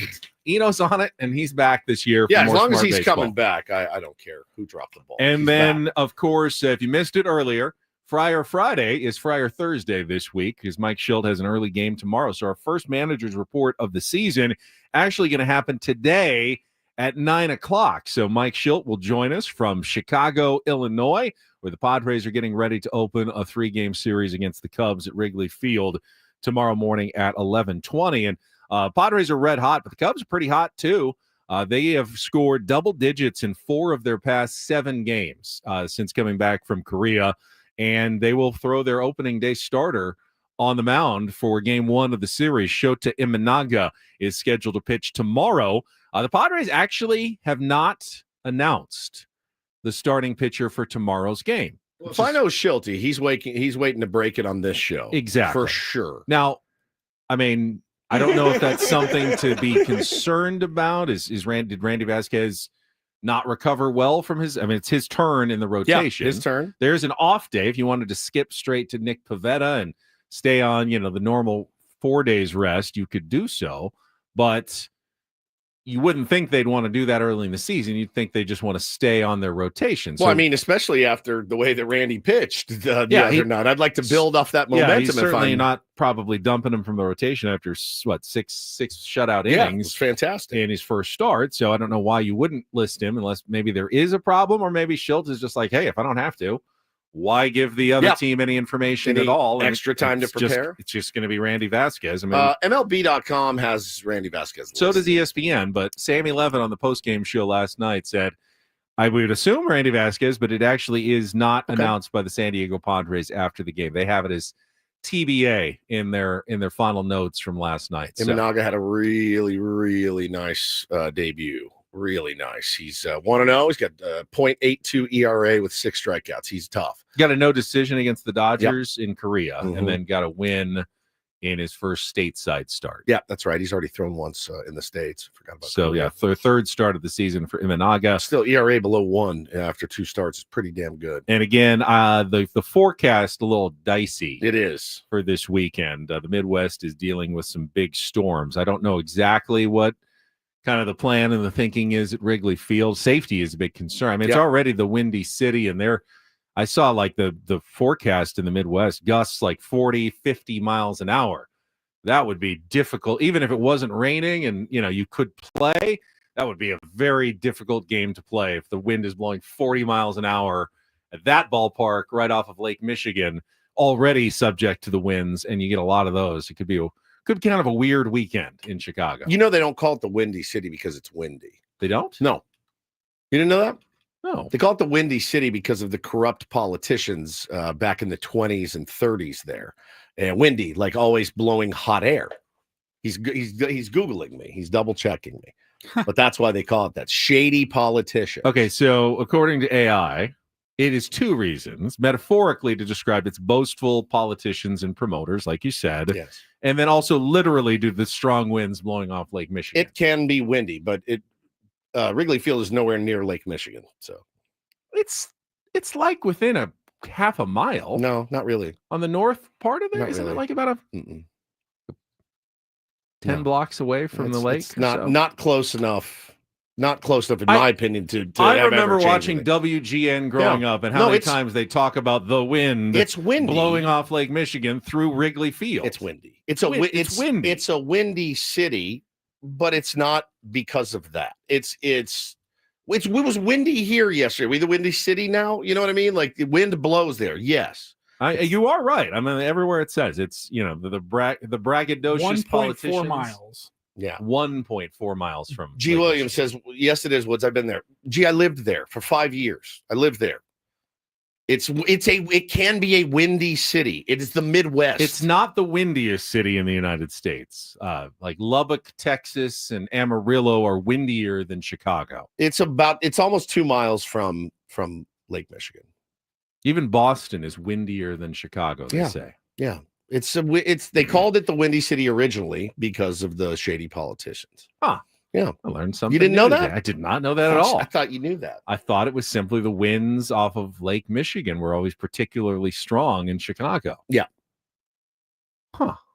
Which they can be. I just don't know how much it affects at Wrigley Field. It's a Midwest city. Like the weather there is awful. I swear I felt like every time that they'd go to the games, like the broadcasters would always be talking about the wind. Is it blowing in or out? 4 miles away. It makes a huge difference. Paulie just looked it up. 1.4 miles. This one says 4. It doesn't really matter. It doesn't, because it can get really windy in Kansas City. It gets really windy in all Midwestern cities, pretty much. And Terby says now less than a mile. I don't think anybody really knows, but all I know I'm telling is, you, it was 1.4 miles. I believe Paulie. It's very easy to Google that. Like how I believe Paulie 1.4 miles. Matthew says 1.2 miles. That's fine. It's about the same. Close enough. No, but the original 69 miles. The original reason they call it is because of so much corrupt politicianing going on in Chicago back in the Prohibition political days. machine. Oh my God, was it something else? Tammany? No, that's New York. Is Tammany? Huh? What's the? Sean said they had 70-mile-an-hour winds last night in Nashville. Nashville, the windy close city. to Lake Michigan, about a mile and a half away. The Windy City, Nashville. It's just miserable there. When it's nice there, it is the greatest place in the world. It's the greatest. People come out for summer like, oh my God, you come out of hibernation. When it's cold and windy like it is, I wouldn't want to do anything but sit in my 1-bedroom apartment. It is just miserably cold and wet and windy. Well, I can't wait for like 4 years from now on a Throwback Thursday when we go back and play our segment about the Windy City and why it doesn't really have anything to do with the wind in Chicago. And how far is Wrigley Field from the lake? We're going to check traffic, and when we come back, we will actually Throwback Thursday to 2 moments that were better than that moment on I like that moment. Woods coming up next year on 97.3 The Fan. From the 855 Get Ross Traffic Center, protecting San Diego after accidents or injury, here's Kelly Danick. Traffic is sponsored by Islands Restaurants. Not too bad of a ride, guys. We got some scattered showers around the county, but nothing seems to be really causing any big problems. Southbound 15 before the 163, we have reports of a stalled vehicle over the right shoulder of the HOV lane. Big on protein, rich on flavor. The new $10 Islands Restaurants protein bowls are here for a limited time, packed with over 40 grams of protein and stacked with fresh ingredients for the flavors you love. Just in a bowl. Find your protein paradise at islandsrestaurants.com. I'm Kelly Danick with Ben and Woods, San Diego's #1 sports station, 97.3 The Fan. All right, Paulie, take us back on a Throwback Thursday, and we start. Oh, man. 6 years ago. Yeah, this is one of my all-time favorite bits that we've ever done. This was today, tomorrow, April 4th, 2019, 6 years ago tomorrow. And so the show had just been going for just over a year. And this is when I really feel like we kind of were hitting our stride. Yep. 2 weeks later, the station would go completely under because they would pull the plug. That was fun. Which was really fun, right, as you're hitting your stride. But there was a show, a radio show in Phoenix. I don't remember the actual name of the show. And they had a couple of guys on it. One of them was this big former Arizona Cardinals guy. And you could just tell they're a football show. And they were talking baseball. Padres had played the Diamondbacks. I don't remember exactly what instance led to them talking about the Padres, but they were talking about Manny Machado and how much of a thug he was. And it was Wolf and someone, right? Doug and the Wolf. Doug and the Wolf. Booger and the Wolf. No, Doug and the Wolf. Doug and the Wolf. Doug that and the sounds Wolf. right. Yeah. And we played some clips. We're like, listen to this radio show. They are ripping Machado because he put his bat down near the umpire, and he hit a foul pop up, and he like just kind of threw his bat down, but the catcher was going after the foul and like tripped over the bat, and they just went nuts, dude. Any chance to rip Manny Machado, or really any of our Latin players, they love to take that in Arizona. So you'll hear some clips from the show in this segment, but we basically turned it into, we're like, what is this? Like the TNA sports talk radio, the men's room type show. Yeah, like, what dude. is this? And we had some real fun with this. Turdy is as Turdy does, base and onions. Never forget that. Hey, welcome back to the Mighty 1090. It's Snot and Storch in the morning. Yeah! Ladies, let's see those tatas. It's your boys, Snot and Storch. Storch, what's happening, baby? Storch. You ready to get lit on a Thursday? God, it's a beautiful morning here in the Valley of the Sun. Yeah. Take your tops off. You're turning red. I am. You just get sympathetic. I can do that bit all day long. Paul, you are slaying me right now. What's up, dudes? It's Not in Storch in the morning. Where is the honor? Where's the Where honor? is it? I'll tell you where it is. I left it at Baby Dolls last night. I love that clip for so many reasons. I really like Ben when he jumps in and he's like, "Oh, welcome into the Valley of the Sun," because he was really leaning into the bit. Yeah. And it had taken us about a year to kind of get Ben to lean really in. break away from the traditional radio that he had been so accustomed to and kind of lean into the bit. And we had so much fun with that. I love somebody just said Wolf is still going in Phoenix and still the same. Now it's Wolf and Luke, I guess.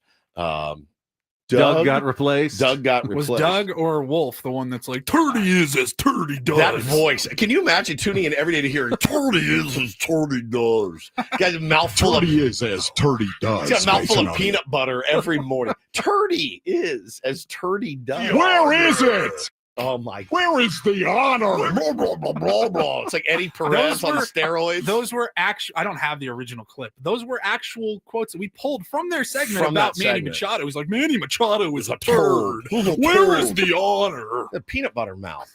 He's got an egg yolk in there, dude. Yeah, he sounds like Jesse Ventura. Where is the honor? God, dang. Turdy is as Turdy does, base and onions. Never forget that. Oh my God. Is that an effect? Is that how he talks? Does he go home and he's like, "Babe, where's the chicken?" Right?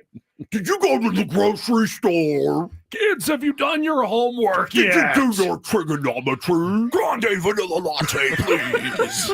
God bless. Is it a bit?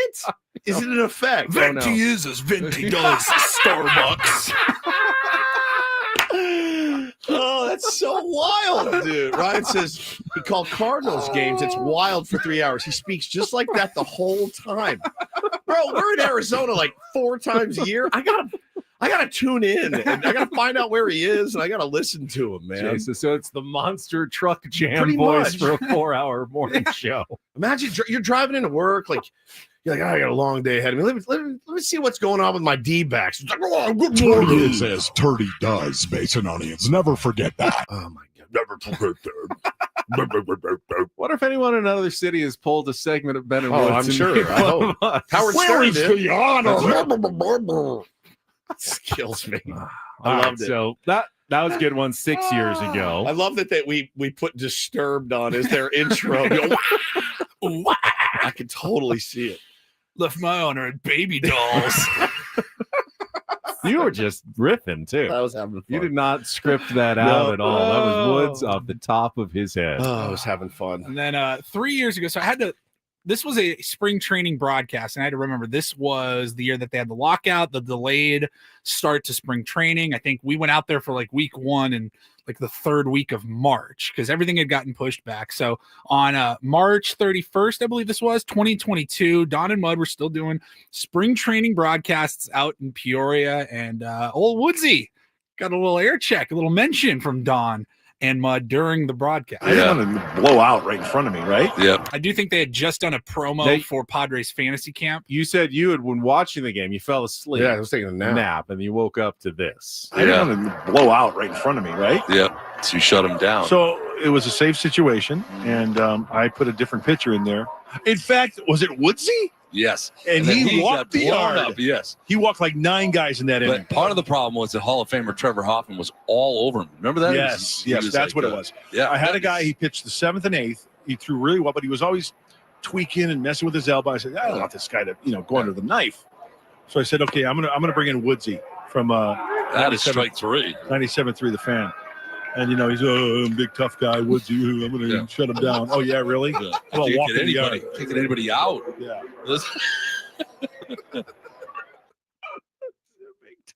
Big tough guy. Yeah, the guy that threw a CG for you the day before a complete game in fantasy camp. And he's a big tough guy, Woodsy. I'm gonna shut him down. Oh, Freaking Mud, dude. Couldn't buy one though. Could not. He's right. I walked the entire yard because Hoffy was screaming at me. You can't throw a strike. I'll give you $100 to throw one strike. So that was end of March 2022. We didn't have a fantasy camp in 2021 due to the pandemic. So they were hyping up the next, registration was open. And so the last fantasy camp that we had gone to was 2020 before the pandemic, about 6 weeks before all the world shut down. And that was the year that Don came out for a couple of days. I'll never forget. Don should never talk about anybody's baseball ability ever. Ever. I've never seen Ben would be twice. You're twice the player that Don Orsillo would be. Oh, yeah. I love Don. He smokes you as a broadcaster, but he as a player, you got him. You got him. He's got me as a fisherman as well. Of course. Now, I hope Mud realizes by now that you're actually a very sensitive soul. Very much. I've never said I'm a real tough guy. And he's a big tough guy. Yeah, Woodsy. that's what I I'm said. gonna I shut said, him down. Oh yeah, really? If you need me, he goes, can you go? I said, yeah, I'll go. Just trying to help the team, man. Trying to help the team. That was the game because Don was there for the game that Trevor Hoffman. Do you remember how notoriously put $100 bill on the ground? Yes. Said, I will give you $100 if you can throw one strike. Woodsy, try the changeup. You're going to yank it into the other's batter's box. Yank. I mean, it was horrible. I was playing shortstop for the same team, and then Don was playing second base, and he puts his glove like around his mouth. He's like, "Polly, what's going on here? I can't throw a strike." It was so fun, dude. It was so fun. It was so. You remember how many we had? One pitcher, me, and we had to throw every inning. That it was the worst, dude. Now it's different. I barely have to throw it all. It makes me very happy. And he's a big tough guy. Woods. Freaking Mud. I was laying on the bed and I go, they did. And then my phone just go, everyone's like, I'm talking about you. I'm like, yeah, it's not great. That was funny though. I love those guys. Hey, Mud, where is the honor? Yeah, where's the honor, Mud? Good Throwback Thursday, Paulie. Great Well job. done. Well done. All right, we will come back. Hour number 3. Big hour, actually. Real or fake, we still have not qualified anybody for the big prize, the festival concert in Las Vegas when we were young. You got a chance with Real or Fake. We have Eno Sarris with our first Smart Baseball segment of the year as well. Lots to get to. Don't go anywhere. Ben Woods continuing next on San Diego's #1 sports station, 97.3 The Fan.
halfway home on a Thursday. Ben and Woods, 97.3, The Fan. And you'll be sure to just stay here because we've got the first roundtable brought to you by Round Table Pizza. We got 2 hours left of this program. Then we'll go do the extra hour roundtable.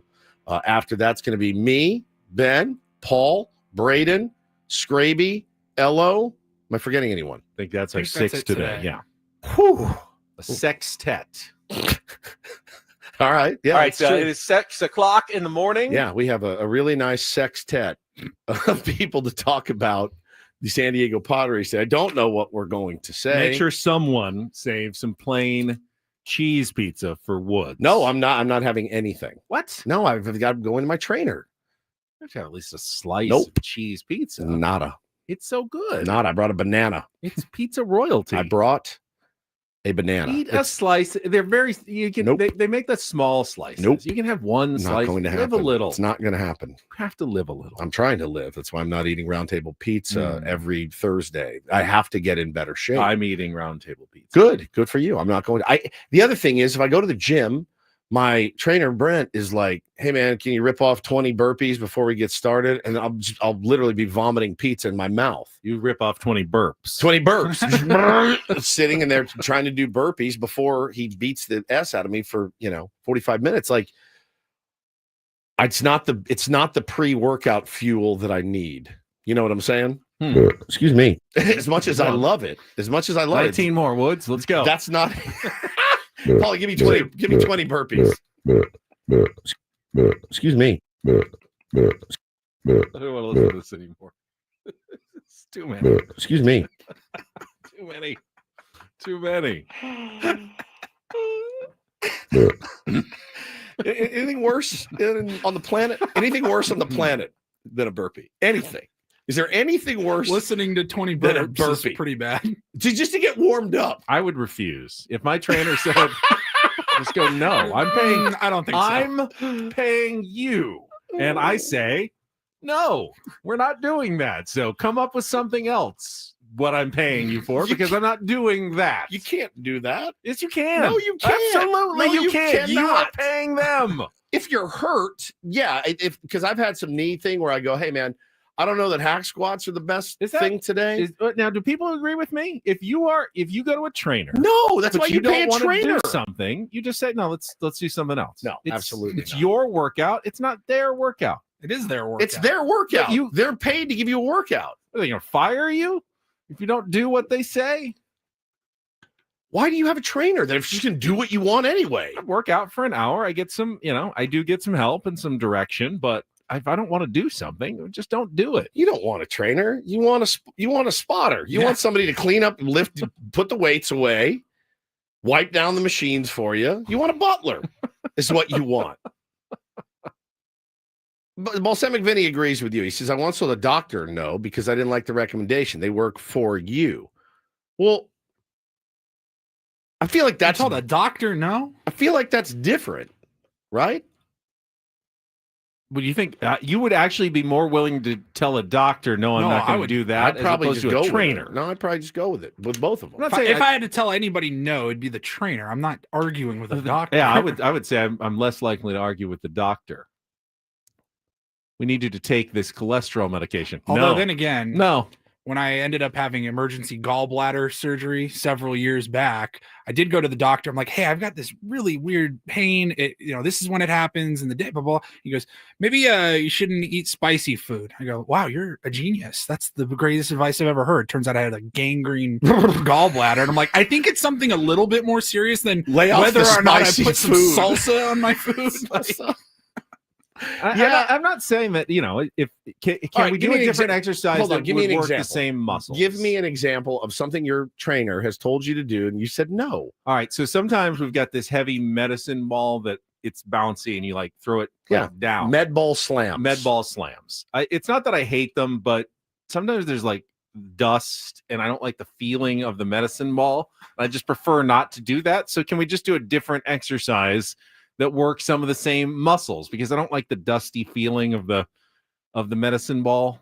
Just uncomfortable on my fingers. Explain it more. I need more. It's a medicine ball that is covered in dust. It's not, I mean, just like anything can get dusty. It's just, I don't know, the texture of the medicine ball I don't love.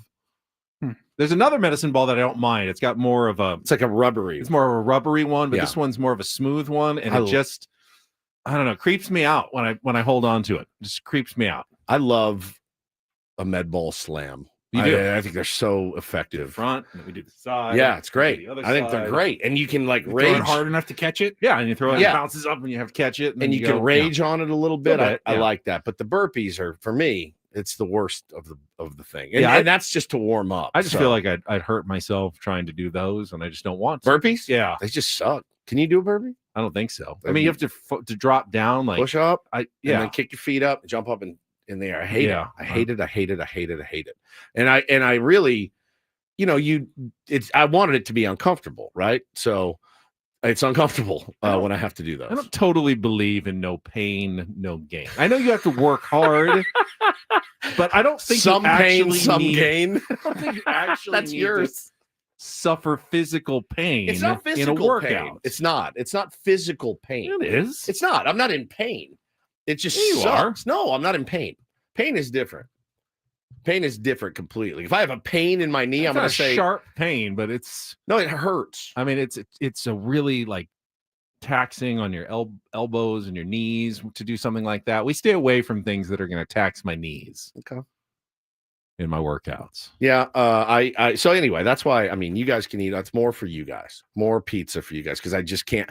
I can't do it and then haul ass straight to the gym with a belly full of Round Table Pizza. So that is coming up today, 10 o'clock. Just stay right here on the radio station. You don't even have to change the station at all. All right, so Padres are off today. I had a thought, and this is probably putting the cart ahead of the horse because it's a long way, but we've seen it before. Like when the Giants and Dodgers had the season where Giants won 107 games and the Dodgers won 106 games. The way the baseball postseason format is set up, you get the 1 seed and the 2 seed get the buys, and then the 3 plays the 6 and the 4 plays the 5. Last year, the Padres were the 4 seed, and they played as the top wild card team. They played the Braves, the 5 seed, and then they went on to play the 1 seed. But what happens so often is that the second best team in baseball is oftentimes a second place team in a really good division. Padres and Dodgers are at least on the road to potentially both having really terrific seasons, but not both of them can win the division. So one theoretically wins the division, gets the bye, the 1st seed. The other would then drop down to the 4th seed, and then you'd have to play that team in the divisional round, not in the National League Championship Series. Whereas a team that won their division, like the Central winner that won, 84 games, Right. they play the 6th seed, and then the winner of that, the worst wild card and the worst division winner, they play the number 2 seed. Like, it's better to be the second place divisional winner. Right. Because you get the better matchup. You don't have to take on either the really good wild card team or the really good division champion. I feel So like, what's the solution? Some sort of reseeding once that's what I was everybody's thinking, in? like, based on just total wins after the first round, then you reseed based on total wins. I'm down with that. So you don't have the 2 best teams, and this often happens. The 2 best teams meet in the 5-game series. Now, that could be a good thing. If the Padres and Dodgers play in the playoffs again, we talked about it, I think before opening day, you might want to face the Dodgers in the shorter series rather than the larger series just because of their pitching depth. That might be an advantage. On the Dodgers, I'm like, hey, if I have to face the toughest team, I want to get it in a 7-game series, Of course. and use all my depth to my advantage. I feel like baseball, this is going to keep happening, with the format of the playoffs that they have. The good wild card teams are punished, and the top division winner is punished as well by having to face that team earlier rather than waiting until the championship series. Yeah, but I mean, if you go out and win your division and you get that bye, I'm never going to feel sorry for you. I'm never, ever, ever going to feel sorry for you getting a couple of days to reset. We've talked to players, and players have had different opinions on it. They said, man, it depends really on how we're playing. If we kind of, we had the division sewn up and we get there and now we know we got 3 or 4 days off, it is what it is. If we're playing lights out, red hot, I don't want to sit for 3 days or 4 days or 5 days or whatever it is. So I think it's different with every team, but it's after a 162 game grind. You're telling me you get 3-4 days off to reset, recharge, reset your rotation, and you go out and lose. That's on you, man. That's not on the format. And I would say it if it were the Padres. I would if it happened, Ben, to the San Diego Padres, if they won the division and got the first round bye and came out and laid an egg. Do you know what I would say? You know what I wouldn't blame? The bye. The bye. The rest. I would absolutely blame the take players. This away, because I don't know what's going to happen with the Padres or the Dodgers, but like right now in the American League, every team in the AL Central is 2-4. Someone's going to win that division. Yes, they are. They may win that division 69 with games. 80 wins, and they'll be the third seed. And then the team that's the second seed, whether it's the AL West or AL East champion, will go, hey, we may get to face that team in the second round rather than a really good team. Yep. Because anyone can win a playoff series. It's just, I feel like it's a flaw in baseball's playoff format. Sure. And I agree. And I think they will potentially maybe look at that someday. I'm not sure. Needs to be negotiated, with the CBA and all that. But I think that'd be better. I would like to see the best matchup, certainly. And, encourage teams to win more games and things like that. So I like where your head's at. All right. We've got Real or Fake on a Throwback Thursday coming up next. And no one has qualified yet for these tickets to the Sold Out When We Were Young Festival in October in Las Vegas. I know a lot of people are interested in this prize. So maybe today is your day. If you want to be our contestant, I'm opening the phone lines now. 833-288-0973. I say that. The phone lines are always kind of open, but they're now open for contest calling. 833-288-0973. Call now. We'll play our game next and then talk to Eno Sarris at the bottom of the hour with Ben and Woods continuing next after traffic on 97.3 The Fan. First, tell you about my daily fantasy with Prize Picks. Love baseball season with Prize Picks because it's baseball every day, even on a kind of a slower Thursday. There's still 5 or 6 games. You can set lineups between 2 and 6 players from multiple teams and win real cash up to 1,000 times your money running your game with Prize Picks. It's a bunch of fun, and it's really easy to do and play. You're just picking against stat projections, so take a look at strikeouts, maybe a starting pitcher, 4.5 strikeouts in a game, or maybe a hitter, 1.5 hits plus walks. They've got all kinds of different combinations that you can use and put your favorite players in and win real money with Prize Picks. All you have to do is download the app at the prizepicks.com website. When you download the app, make sure you use the code KWFN because you're going to get $50 instantly when you play your first $5 lineup. So play $5 of your own, then play $50 of theirs. That's like 10 more $5 lineups that you can win real money on. Once you win, that's money's in your account. You can take it out. You can play with it even more. It's all up to you because, as I said, you're running your game at Prize Picks. Must be present in certain states. Visit prizepicks.com for details.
Hey players, things are about to get real here in San Diego. Introducing the all-new Hamul Casino Resort. With a 200-room hotel tower, exciting new eats and drinks, plenty of new places to play, and a luxe spa and salon. Hello, rooftop pool and deck. It's where players can play their hearts out and enjoy all the perks that come with it. It gets real this summer at the all-new Hamul Casino Resort, the players' place.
Woods, he's just been too tough this week in Take on Woods. Been a good No one has qualified for our weekly grand prize that we've got, special one-off grand prize drawing. So it may come down to real or fake today if anyone is going to win these tickets. Paulie, of course, is hoping nobody does because he feels like he can just take them. I think that's how it works. No one wins this week. And I don't believe Odyssey allows that, but Paulie is under perhaps the delusion that their tickets are going to end up in his I will pocket. call Mr. Odyssey and I will explain to End him of the week. we gave out 5 opportunities, 5 chances, and nobody won. Yeah, I mean, I think, I don't know, what would you say? I'd say the Take on Woods win percentage, not the win percentage, but the win or tie percentage is about 25%, maybe. I'd say the real or fake is more like 75%. Yeah, I was gonna say, what do we do? About 20-ish shows a month. Yeah, I'd say we qualify right around 10. I'd Okay. say it's probably closer to like 50%. 50%. But I would say real or fake is definitely much higher. Oh, than yes. Take on Woods. It's a little easier game. You just need to get 4 out of the 7 right. Doesn't matter what you do. You can actually help them. And I'm not and great. This might be one that you can help them on. Okay. So we got a contestant on the line. Let's get to a Throwback Thursday game of real or fake. Some are here for the compelling sports talk with Ben and Woods. You can go plow through another donut. It's time for Real or Fake on 97.3 The Fan. Tell the people what they'll win today.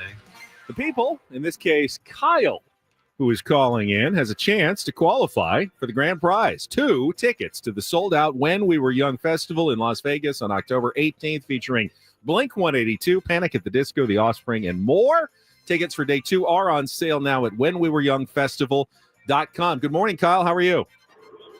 Morning, guys. I'm doing well. How are you? Good, man. Pretty good. Let me remind everybody that Take on Woods / Real or Fake is brought to you by Bay Alarms, security and fire alarms for every business. We got you. All right. Clearly, this is a topic that I don't know anything about. We found that out earlier this morning because Chicago is the center of the discussion today with the Padres heading to face the Cubs, Kyle. We will take you to the Windy City for real or fake. There have been a lot of professional baseball teams to call Chicago home over the past 170 years, beyond the Cubs and the White Sox. Today on Real or Fake, I'll give you a team name. You tell me if it's a real baseball club that called Chicago home or a fake I have made up for today's game. Got it, Kyle? Got it. Sounds good. All right, you need 4 of 7 right. We start with round number 1. Real or fake Chicago baseball team. The Chicago Pioneers, Kyle. Real or fake? I'm going to go fake. Fake. And you would be Nice. correct. Nice. Oh, good start. Nice. Always easier to win when you get off to a good start. All right, let's go to round number 2. The Chicago Giants. Real or fake, Kyle?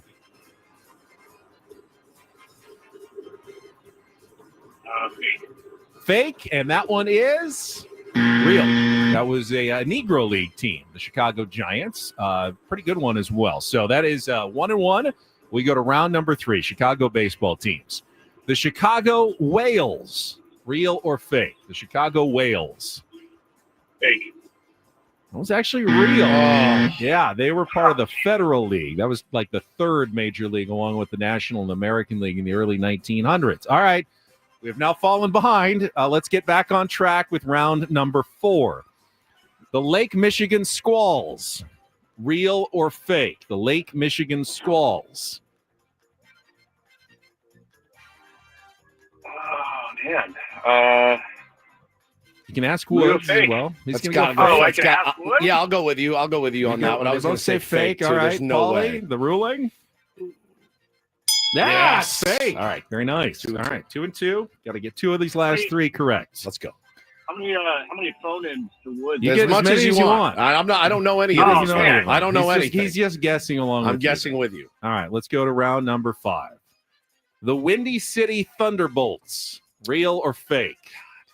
The Windy City Thunderbolts, real or fake, Kyle? I don't know, Woods. That sounds So sounds fake. far-fetched to me. It does. I'm with you. Let's roll fake. Yeah, let's go fake. Paulie? Well, no way. Oh, Real God. team, the Frontier League, I believe currently playing the Windy City Damn it. Thunderbolts. Now we're down to just 2. And you got to get them both right. Could we have no winners this week? Crazy. Round 6. Come on, guys. The Chicago Polkas. Ben, Real or fake? The Chicago Everyone's fake on Polkas. that. a fake. What? No It's- way. It's It's fake. All right. This You're is correct. it. Game 7. okay. For the marbles, maybe for the tickets. For the marbles. All the marbles? Yes. Oh, some of the marbles. Let's bring it home. I think it's implied that it's all the marbles. I don't know why that sounded so weird. Some of the marbles. All right. For the marbles. For the marbles. Round 7. The Chicago Pirates. Real or fake, Kyle? Totally 50-50 here, bro. What do you think, Woods? I mean, we've gone like fake 17 times in a row. Let's say, what do you think about real? It sounds like it absolutely could be a team.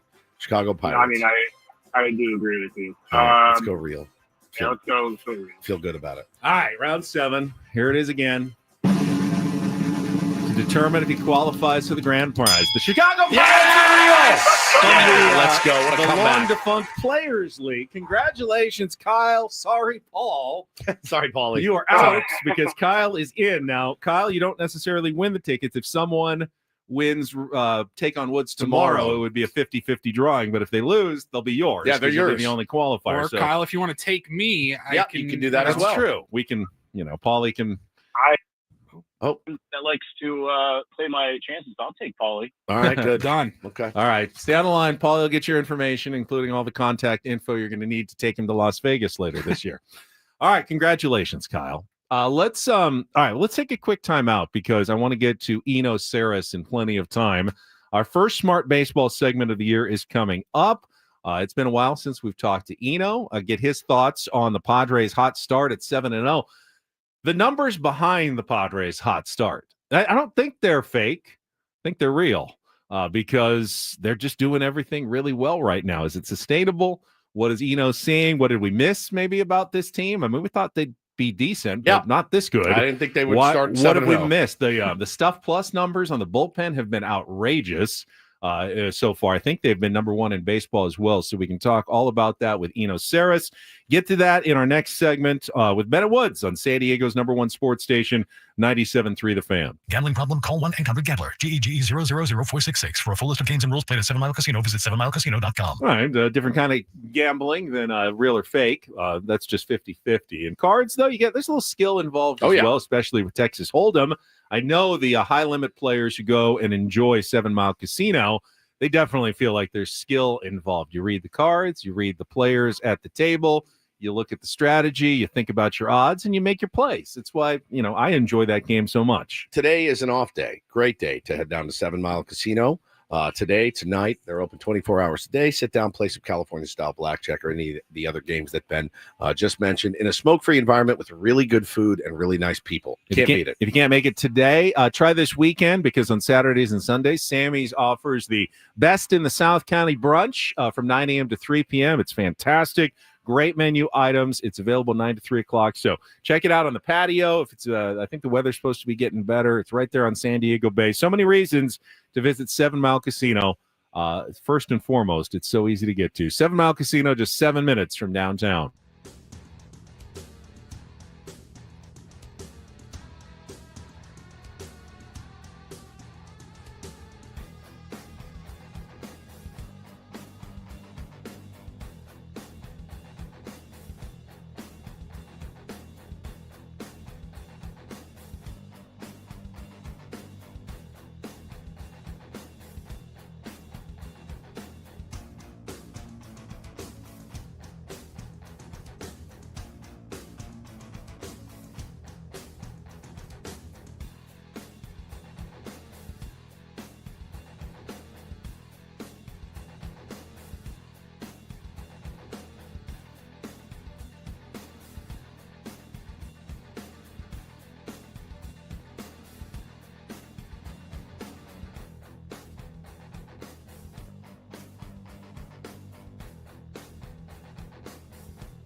Hey players, things are about to get real here in San Diego. Introducing the all-new Hamul Casino Resort. With a 200-room hotel tower, exciting new eats and drinks, plenty of new places to play, and a luxe spa and salon. Hello, rooftop pool and deck. It's where players can play their hearts out and enjoy all the perks that come with it. It gets real this summer at the all-new Hamul Casino Resort, the players' place.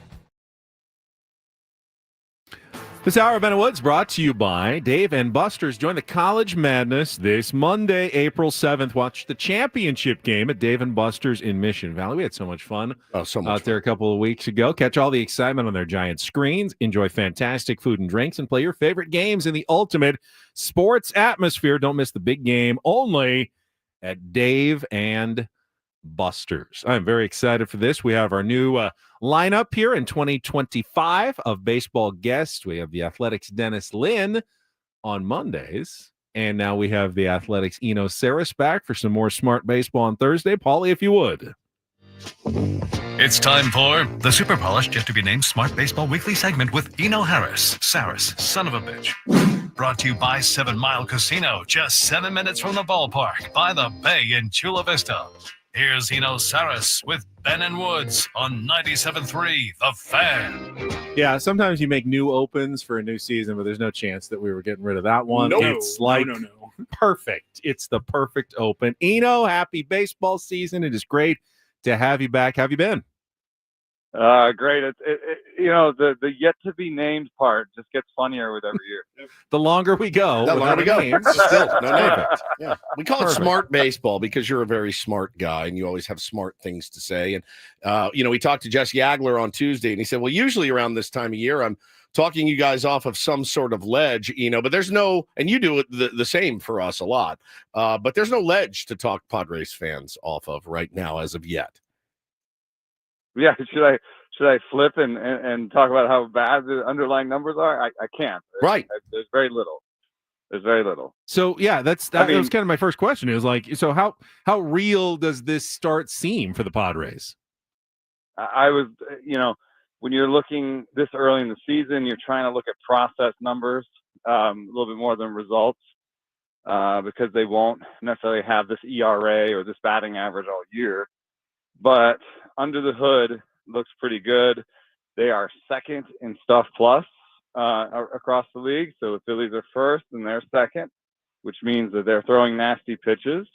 When you look at strikeout rate and strikeout minus walk rate for their pitchers, they are all in the top 5, whether you're looking at any component like strikeout or walk or strikeout minus walk. So they are, striking guys out, not walking guys, which is really the key on the pitching side. And on the hitting side, they're striking out less than anybody in baseball. So those are all the nice, good things. I would say the only warning sign is that when it comes to hitting the ball hard, they are bottom 10. And when it comes to barreling the ball, they're bottom 10. But I don't think Manny has really gotten going. And if you look at Xander Bogaerts, he's already hit a ball harder than he's ever hit one as a Padre. So you're going back to Boston days to find him swinging the bat this fast. And I think he'll eventually put some barrels in the air. Yeah, it's pretty wild, because, for many, many years, you kind of wondered, hey, man, look where we play, park adjusted factors, all of that. Why do we keep trying to build teams that with guys that are just going to try to hit the ball out of the ballpark? It seems that when Victor Rodriguez got here, there's been a real there's been a real effort to, hey guys, we just need to strike out less. We need to put the ball in play. We need to get guys on. They've done that. They've kind of tailored their team to the ballpark in which they play. And really in the months where they play early in the season, like right now, Gavin Sheets hit a ball the other night. I was like, oh, that's in the upper deck. Nope, off the wall. Jason Hayward hit a ball. I'm like, that's in the upper deck. Nope, off the wall. They are absolutely tailoring this team to the ballpark that they play in. Yeah, that could be it. And, acquiring Nick Pivetta is in the same vein because he had, real power problems, home run problems in Boston. But here, even with slightly reduced velo, he was great. And I think that, that was a really important acquisition for them because of how the back end of their rotation was looking. Now you can say rotation looks pretty good, and they still haven't gotten Yu Darvish in it yet.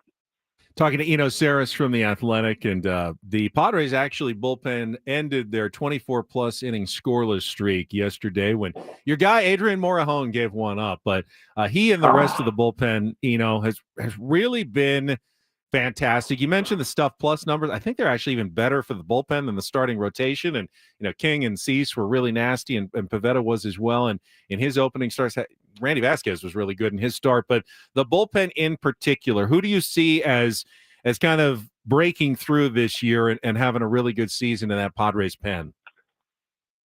Well, I've always liked the acquisition of Jeremiah Estrada. Yeah. I thought that was a really important one. And I've got him with top 25 stuff plus. And, a couple things that he's doing differently here. He didn't really throw a splitter when he was in Chicago. So he was a fastball slider guy. The splitter is really good. And he also is mixing it up a little bit more.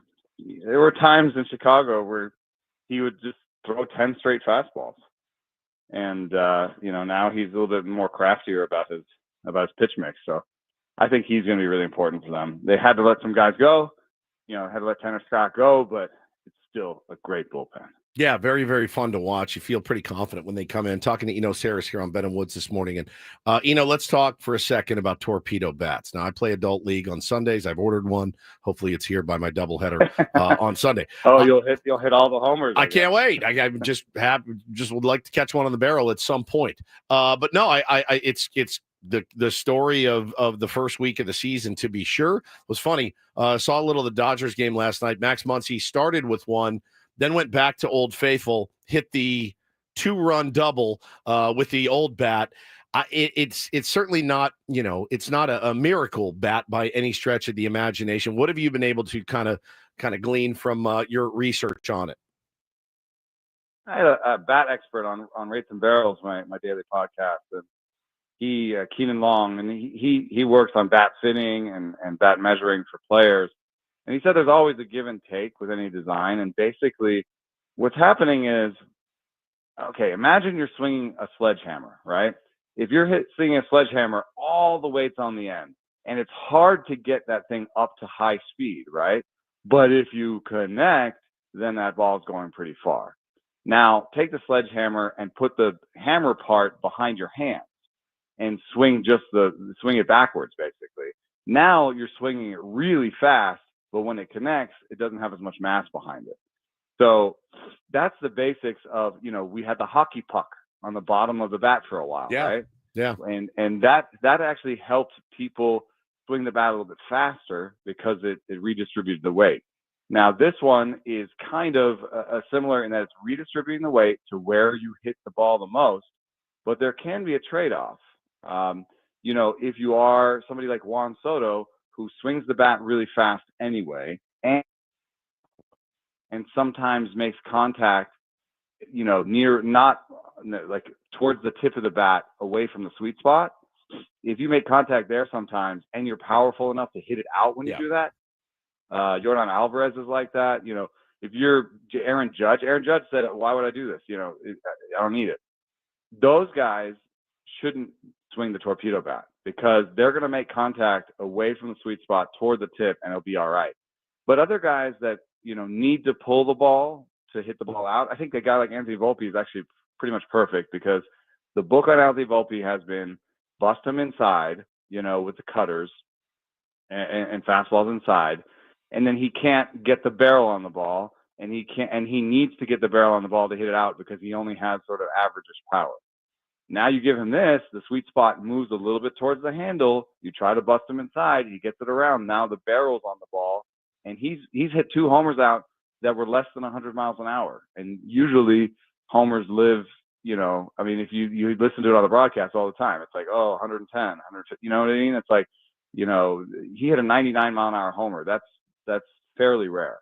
So that's what you're doing is you're moving the sweet spot and you're hopefully aligning it with how people are pitching you and how you hit.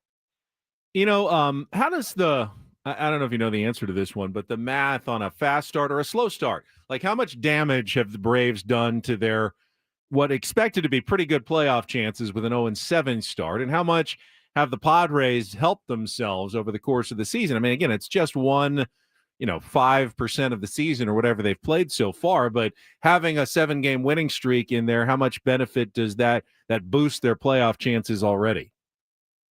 I wish I had the numbers right in front of me. It obviously will change your playoff percentage.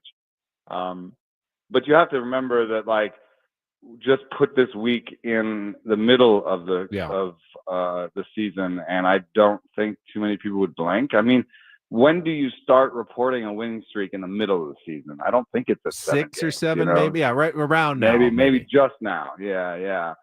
But it doesn't become something that shows up on ESPN, I think, until you're double digits, really. So you're getting to the point where you do scratch your head and say, what is wrong with these Braves? The profile news with the steroid suspension was really upsetting and important for them because they don't have Acuna and they need to have a nice deep lineup without Acuna. So they've been struggling to score runs, and you can kind of see it with their current lineup. You do say, okay, at some point they're going to get Sean Murphy back, and they're going to get Acuna back, and and they're going to get Strider back, and they're going to be a much better team. So I do think they're going to push for it. But I guess the stat that's floating around there is that no team has ever started 0-7 and made the playoffs. But if there was a team that could do it, I think it would be the Braves. I mean, it's a really good team. As for the Padres, the top 3 teams in the NL West would lead any division in baseball. So the story of the Padres is always interlinked with the story of the Dodgers, So I think the best thing for the Padres is not to look around at the division and just kind of play every day. And I'm not saying lower your sights or anything. I'm just saying assume that it may take a wild card to get in, and that it's more about being healthy at the right time, building a team that has cohesiveness and plays really well. I didn't even mention they are top 5 in turning grounders and bunts into outs, and they're second best team in turning fly balls into outs. So, that sort of thing is really important. Stay good at defense, talk to each other, don't make mistakes, don't let anything steamroll, and just be a good, solid team all year, because the real season in some ways starts in October. Yeah, no question about it. And again, when you say it sometimes on the radio, I mean, the guy told me the other day, that's a loser mentality. You're playing for a division. And I said, okay, yeah. I mean, of course, that's something that you say, right? Yeah, play for it, right? But don't kill yourself getting it. You know what I mean? It's not the most important thing. Don't pitch King into the 9th and in April just to win a 1-0 game or whatever. You know, trust your bullpen, trust your guys. Put some of the younger bullpen guys, give Estrada safe chance. Right. So that when inevitably he's pitching, it could be the 8th or it could be the 9th in October, and he's pitching against the Dodgers, he'd be like, you know what, I did this. I've done this.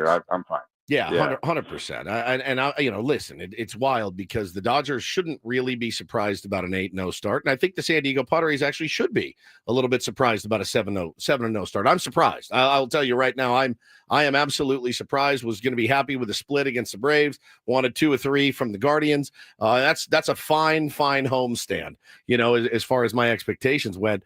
They have been exceeded. And the brand of baseball that Mike Shildt has these guys playing is pretty amazing. And it starts and stops, in my opinion, with Jackson Merrill. I mean, the quote he gave on opening day about, we don't feel pressure, we apply pressure. You can say it all you want, but they actually go out and have lived it every single game for 7 games. It's pretty fun to watch. Yeah, that was an amazingly team-friendly extension that just makes you feel good about the core being in place for a while. One thing that does occur to me, I actually picked the Padres to get into the World Series this year on my podcast, and the reasoning that I have is that, like, we always want the shiny new thing, especially we in the media that have to make calls, Yeah. And last year I called the Royals making the playoffs, and that felt good. And you get your kudos, and everyone remembers that, and they're like, oh yeah, that guy knows ball or whatever. But the thing is, there are years where there is no shiny new toy. You can look around, and they're basically it like. Are you going to bet on the Pirates to put it all together this year, or the Reds, or like some years it's just a team that's been good for a while having their year, like the teams that are good kind of go up and down, every year. And we know the playoffs are a bit of a crapshoot. So this year I kind of picked teams that hadn't, made the World Series recently, but were good and have been good for a while. So, that was my thinking with them, is like, hey, like, how many games they win last year? This is a good team. 93. And they didn't really lose that much. Yeah. Yeah, they didn't lose that much. And they've gained some surprising places. My last question for you, you just give me a gut feeling here. Gavin Sheets, could this be kind of for real for the Padres, what they found in a reclamation project, or let's not get our hopes too ahead of ourselves, because he's looked really good. No, I mean, this is the kind of secret brilliance behind the roster building here. Is you were worried that he couldn't, maybe AJ Preller couldn't put together a good roster this year with that much money, right? But then he goes and gets Kyle Hart for not much money. He gets Gavin Sheets for not much money, even Hayward, and you realize that every year in baseball, especially with the way that we fetishize youth. And everyone's talking about prospects and especially the way that like mid-30s players or young 30s, old 20s players are now being pushed out because they'd rather have a young player that was cheaper. What you realize when you look around is that there's always this available supply of really decent players, that, profile on $1 million type stuff. Right. Yep. And if you just, think about how they fit together, and you're like, oh, Hayward and Sheets, and, we put these guys together. We got lefties, we got righties, we platoon them. We use Hayward for defense, Sheets for offense. Hey, this could really work even if they don't play above their heads. And then you're also buying guys. When you buy guys like that, you're buying guys who know they have 1 foot out of the league. Yeah. And so they are just playing with their hair on fire, just like playing every day with the utmost energy, because they know, like, it's either a deal or not deal at the end of this year. You know what I mean? And so that's what we saw with Profar last year. That was one of the best bargains in baseball, and he played with his hair on fire, and he had a career year. So I could totally see Gavin Sheets just getting to the upper ends of his abilities because he's trying as hard as he can. And he's on a team that is winning. That's something he hasn't had for a while. And with that, Eno Sarris is back. It is good to talk to Eno, and we'll chat with you again next Thursday. All right. Thanks for having me. Thank you, buddy. Eno Sarris, Smart Baseball, brought to you by 7 Mile Casino. Got a couple minutes left this hour. We'll check traffic and comment on what Eno had to say coming up next year on 97.3 The Fan. From the 855 Get Ross Traffic Center, protecting San Diego after accidents or injury, here's Kelly Danick. Traffic is sponsored by Islands Restaurants. Got a two-car collision on northbound 5 right before the Coronado Bridge. They're in the center divide. Other than that, things are looking pretty good on our roads. I thought we were going to get more rain, but we had some earlier scattered showers. Not sure what's going to happen next. But right now we are looking at mostly dry roads around the county. Definitely some good news. Big on protein, rich on flavor. The new $10 Islands Restaurants protein bowls are here for a limited time, packed with over 40 grams of protein and stacked with fresh ingredients for the flavors you love. Just in a bowl. Find your protein paradise at islandsrestaurants.com. Personally, I'm a big fan of their burgers, the Blue Nami in particular. I'm Kelly Danick with Ben & Woods, San Diego's #1 sports station, 97.3 The Fan. Yeah, I don't know what islands. And I'm getting roundtable today, too. Thanks a lot, Kelly. Man. So I had to laugh during Eno's appearance. If you listen to Eno Sarris over the years, he's got this particular affinity for Adrian Morejon. Yes. Just always been on the Adrian Morejon bandwagon. And in our chat, Money typed out, my wife thought his name was More John. And I died in laughter. Yeah. Now I can't say his name any other way. Like Little John, but he's More John. He's More John. Yep. It's More John. Morejon. But I just laughed when I saw that. All right. I thought all right, fine. Not that funny. Whatever. All right. I thought his Dynamite drop point, in. I thought his point at the end about that there's value in Gavin Sheets and Jason Hayward, even if they don't like figure it out and have amazing seasons, just the platoon value of having righties and lefties, having guys who can play defense, having pieces that you can put together. That's why Yuli Gurriel's on the roster and Jason Hayward, and why they've put it together that way. It's not because they truly believe in every single one of those guys has found the fountain of youth. World beaters, right. It's because they feel like it's a well-constructed roster that gives Mike Shildt a lot of different options and makes it a headache for the opposing teams. Yep. And that's kind of the Padres strategy. Make life hard on the other team. And one way to do that is by having a versatile, deep roster. I mean, it's crazy. You look around baseball. I mean, again, not to go back to the Dodgers every second, but look at the Dodgers. They're running out Luis Garcia out of their bullpen. I mean, not every team's got they don't have an all-star in every single position. You know what I'm saying? Like, there are teams that are trying to cobble together rotations, bullpens, lineups, whatever. And listen, so far so good. 7-0 for the San Diego Padres. No complaints. 0. Would I like to see guys perform every time they come to the plate? Yes, but I also know that's not a realistic expectation in that game. It's just not. If you're talking about other sports, maybe, sure, yeah, you want a guy to catch every pass, you want the tight end to catch every pass that hits him in the hands. That's a reasonable expectation. In baseball, it's not reasonable to expect Jason Hayward to get a knock every time. How can he contribute to this team winning ball games? He has a little bit. And for right now, when you're 7-0, it's hard to find anything wrong. Although the Dodgers did pick up another all-star from 2 years ago yesterday and immediately sent him to the minors when they got Esteury Ruiz, former Padre, from the Athletics in a trade. He had been DFA'd. Got like 70 bags in him for sure. But if they need a pinch runner, they can always call him up. So another all-star on that roster as well. All right, we got 1 hour to go. The Managers Report.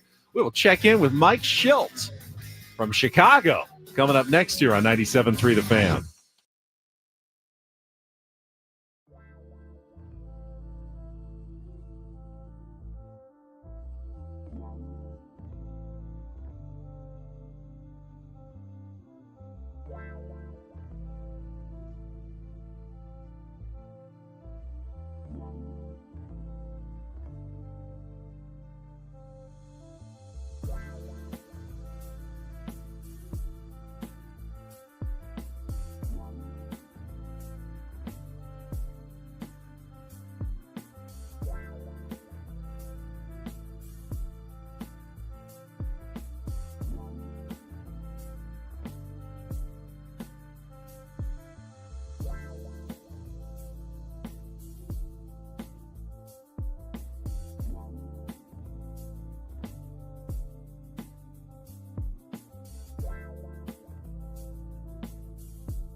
Final hour of Ben and Woods here on a Thursday. Now, of course, normally our manager's report will be on Fridays, but honestly, if my team was 7-0, I'd be eager to talk about it as well. Plus, they got an early game tomorrow at 11:20, so scheduling-wise, this works out better for everybody. So let's get to it. It is time for the first manager's report of the season with Mike Shildt, refreshed by Eco Water SoCal. Try alkaline water for just $9.95 a month. Eco Water SoCal, keeping it soft since 1925. And we welcome in the skipper of the San Diego Padres from Chicago, Illinois, Mike Shildt, joining us here on 97.3 The Fan. Mike, congratulations on the heck of a homestand to start the season. That was something to watch. Yeah, it was good baseball, and good to do it at home in front of the Friar faithful. I wanted to thank you again for literally saving our ass at when we were out at spring training on that nice, Friday. Literally, like, we had nothing, Shildt, and I happened to see your truck in the parking lot. I go, I'm going to do it. I'm just going to text him. And you came out, you helped us kill about 35 minutes, and you just saved our bacon. And I haven't talked to you since, so I wanted to thank you again for saving us from drowning live on the radio that day. It was a really cool thing for you to do, and I'm glad we got this whole deal done for this year. Yeah, absolutely. No, I mean, you guys have jobs to do, and we had a night game, and you guys were evidently out there and kind of watching the tumbleweeds, and but glad I could help you out. I've never seen it more dead out there. And we always talk about it every year. Spring training, and for broadcasters, for the fans, it's so tough to wait. Like, we're all impatient, and we're ready to get the season started. To come out of the gates firing like you guys have, and beat two teams that were in the playoffs last year, got to feel pretty good to get off to that start. What's kind of the message in the locker room for the guys right now? They look like they're having an absolute blast. Yeah, I mean, we always talk about those guys enjoying themselves. We got clearly a talented group, but a fun group, and we want those energies and personalities to come out. And the message is pretty consistent. It's not like a day-to-day, like, oh, we're going to change, do this, we're going to now talk about that because this is happening. No, we talk about playing and going out and being prepared to play good baseball. Of course, he could be forgiven if Jackson Merrill had an off day after all the commotion yesterday with the news conference and the signing of his contract extension, and he goes out and hits a home run. I mean, I don't know what else you can say, Mike. You had some nice words about him during the press conference, but knowing that he's going to be around in a Padres uniform for years to come, and I don't know if you guys had a chance to celebrate him a little bit on the plane or anything like that, but the floor is yours about Jackson Merrill. Yeah, I mean, listen, there's a lot of superlatives that I can say about Jackson, and that includes his baseball talent. He's just a really put together young man that has his head on straight, that just cares about people, cares about the organization, cares about winning, and really clearly has some real ability and desire to compete, and he uses his ability to help us win ball games. I mean, those are traits that we talk about, and they sound easy, but they're not. To have that kind of total package, and Jackson clearly has it, and good for him, good for us, good for everybody listening that supports and roots for the Padres, because he's one of these generational guys that come along that helps move the needle towards greatness, and so we're excited to have him. Talking to the skipper, Mike Shildt, here on Ben and Woods this morning. One of the things that jumped out for me yesterday listening to him talk was when he talked about checking in on his buddies, that were still down there grinding in the minor leagues and wanting to take care of them and check in on them. I just thought that spoke to what kind of person he is. And it's always one of my favorite stories, Shildt, is like when guys get set down for a rehab assignment, the big leaguers, and some of them have been in the league 5-10 years or whatever, when they go down and they take care of all the minor leaguers, they buy them a big spread or take them out to buy new suits and stuff like that. I just think those are the coolest stories. I bet you saw that a few times when you were managing and coaching in the minor leagues too. That's what I wanted to ask you about, is some of the guys that would come down and do cool stuff. Yeah, the one thing about baseball, many things, I've been on the good side of that, and those are great days. Thankfully, the minor leagues have changed a little bit with some of the conditions and how guys are taken care of and fed and traveled, but it's not always Shangri-La, and it definitely wasn't for the years I was there. We loved it still, but the point you're getting at is, yeah, those are great days when somebody's going to come down and buy the Outback spread, and you're eating right. It was good living. But the thing about minor league baseball or professional baseball, really, actually, in a big picture, is virtually every guy has had to go through a minor league setting. And, listen, guys get their signing bonuses, some more than others. Some get virtually nothing. But, the money is just not very good. The accommodations are, like I said, have improved. But the point I'm getting at, it's a tough road, man. Nobody's going to cry for anybody for playing professional baseball. That's not the point of this. But, people do think it's glamorous but to be on the side of the ledger where people are chasing their dreams and playing, and again, people are like, you're playing baseball every day. What's to be better than that? Well, really not a whole lot, quite frankly. But the reality is, it's easier said than done. Sure. And the wrap up point to it is, it's quite a road for these guys to get to where they get to, where it is clearly more glamorous and prosperous at the big league level. But for guys to get to that level and then not forget where they come from, and when they do go back, appreciate where those guys are dealing with, sleeping 3 or 4 to a apartment, going back and forth between A-ball, AA, AAA, having young families in some cases that they don't know day to day what city they're going to be in, and having to uproot and move. It's quite the journey. So those guys always appreciate when they come back. It's our manager's report with Mike Shildt, refreshed by Eco Water SoCal. And let me talk about another one of your young stars. Fernando Tatis Jr. is off to a terrific start. Might actually be a little overshadowed by Gavin Sheets and Jackson Merrill right now, but I saw the stat yesterday, and this surprised me. He's only struck out once and not in 6 games. Is he doing something differently this year, Mike, in terms of his approach at the plate? Because we haven't seen this kind of contact from Fernando his entire career. He's really dedicated to end zone plate discipline. If you look at, the one strikeout, but you can probably look at the walks too, and they're up. And so he's just he recognizes how dangerous he is, and is going to stay dangerous in the zone. And he's proven he's been able to do that really his whole career. But now he's marrying the dangerousness to making sure he can get pitches to handle him, and laying off pitches that he can't do as much with, and just allowing people to tiptoe around him in the situation, because he knows he's got Louis and Manny behind him. So just to play his own discipline and the approach of using the whole field, which he's done it for his career, but he's really intentional about using the whole field. Good to see Luis Arraez hit a bomb yesterday, get a couple of knocks out of the way. It's always odd to me when he doesn't hit, Skipper. And I know, people were like, hey, Woodsy, are you worried about Luis Arraez? I said, no, I'm not worried about Luis Arraez, and Mike Shilt's not either. I mean, the guy's a professional hitter. Really, bat to ball, there's really nobody better than Luis Arraez. And he's moved so many guys over this year. He's done some things to help you guys win ball games. Has he, I imagine that his attitude is always the same every day, that he's upbeat and positive. Does he get down on himself when he's not hitting? No. Yeah, I didn't think so. No. I mean, he's just constantly full of energy, and I love that about him.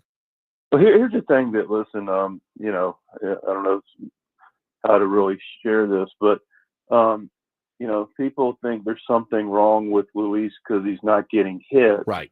But if you barrel balls at people and you do play the game when it's called for and move guys over, what's wrong? It's baseball. I mean, the guy's barreled almost every swing he's taken, and it's gone at somebody. That's why, the reaction or overreaction just doesn't take place in general with we or us. Now it's different if he's swinging and missing, and but he's not. So he's taken as good at bats as he's taken since he's been a Padre, and people are behind the baseball sometimes when he's hit. And like I said, he's had productive outs. So he's actually swung the bat well. Yeah. As he told us at spring training, hitting's very, very hard. It's not impossible. Not impossible. And it's just one of the best quotes of all time. I mean, Yeah, he's amazing. He's amazing. It's just incredible. Your pitching staff has been amazing as well. Maybe lost in the shuffle. 4 runs the last 49 innings, and specifically, Mike, the bullpen. I mean, as a manager, that must be great for you, right? To know that whoever you call on out there, whether it's Robert Suarez or Omar Cruz, that they're going to have some nasty stuff for the other team to deal with. Yeah, bullpen's been great. I mean, those guys have been fantastic. They're in sync with how they want to get guys out. Their preparation's been really good. The catching has got clear awareness of how we're competing and using the stuff that the pitchers have, and they've been aggressive and been able to throw a lot of quality strikes, and defense has been on point to help them. So it's been very good. How's what's the day like for you in Chicago today? You got a tough customer tomorrow on the bump in Shota Imanaga. He's got pretty nasty stuff. He's thrown it well this year. Going to be a tough order, playing in some probably not great conditions. What's the game plan for today? What am I going to do today? Yeah, what are you doing? Well, I'm talking to you. Yeah. I'm going to have some lunch. I'm going to sit down and do a couple hours worth of prep work, and I'm going to have dinner. It's an easy day. How does your prep change? Knowing, and I haven't seen the weather. I know the Midwest though has got wind and potential rain, and you may have to. There may be moving around, or who knows, a doubleheader at some point. And I don't know what the exact forecast is, but how much do you have to think about that in terms of pitching and who's available and rest days and stuff? I mean, listen, the game's always evolving, changing. Right now, I know the game's at 120 tomorrow. I'm planning for that game.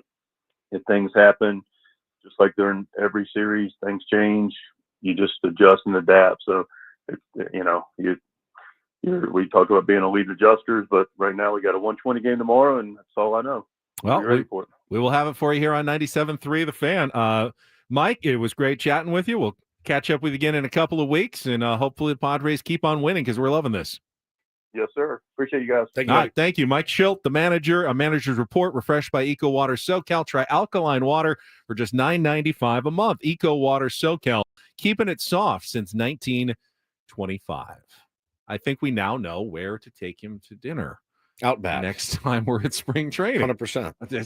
I've just told us that. Outback. That's it. Eating good. He liked his Outback. I made a mental note when the minor leaguers and the big leaguer would visit. Come down. They get the spread and everyone eating good at Outback. Okay, I can get on board with that. That's Bro, I fine. will crush some Outback.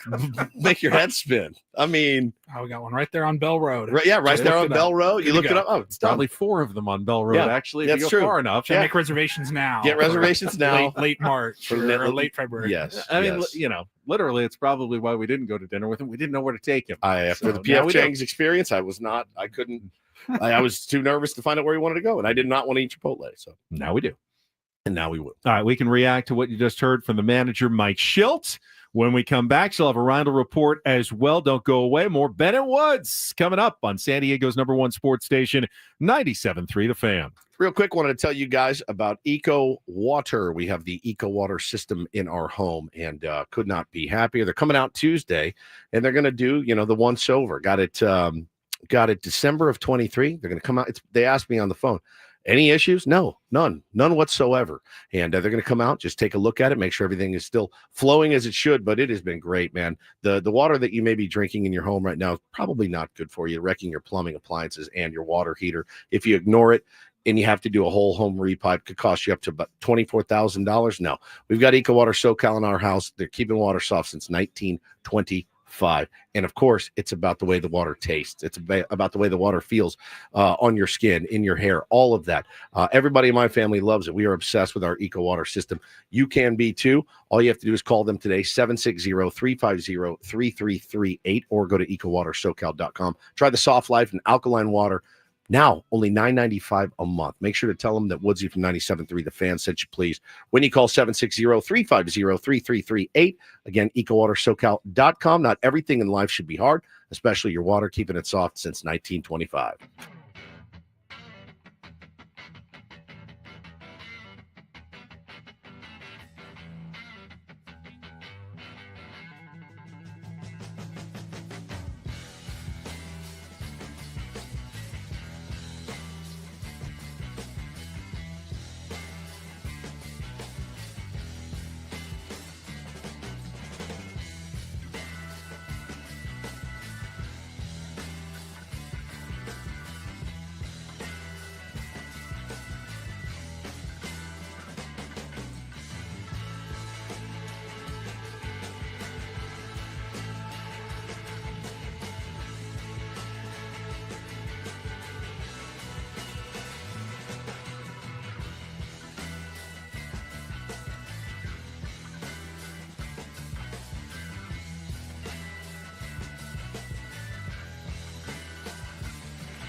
Hey players, things are about to get real here in San Diego.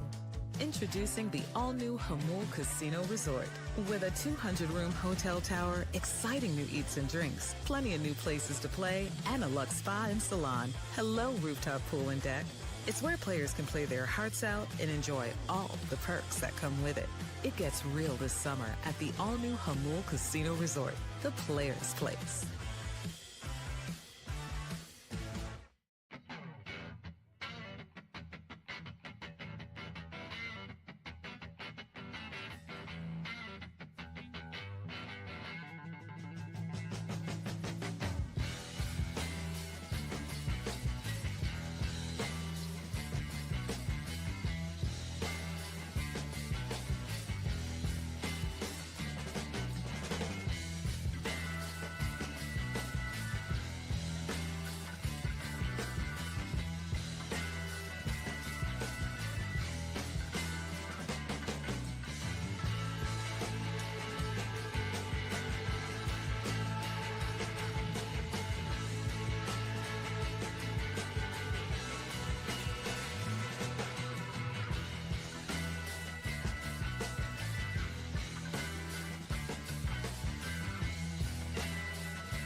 All right, 7-0. The skipper is in a good spot right now. Yeah. He's in his hotel room in Chicago. Even if we wanted to hold his feet to the fire, because I know, Tier 1s love it when we hold Mike Shilt's feet to the fire. There's no fire. Not yet. I mean, there's no fire at all.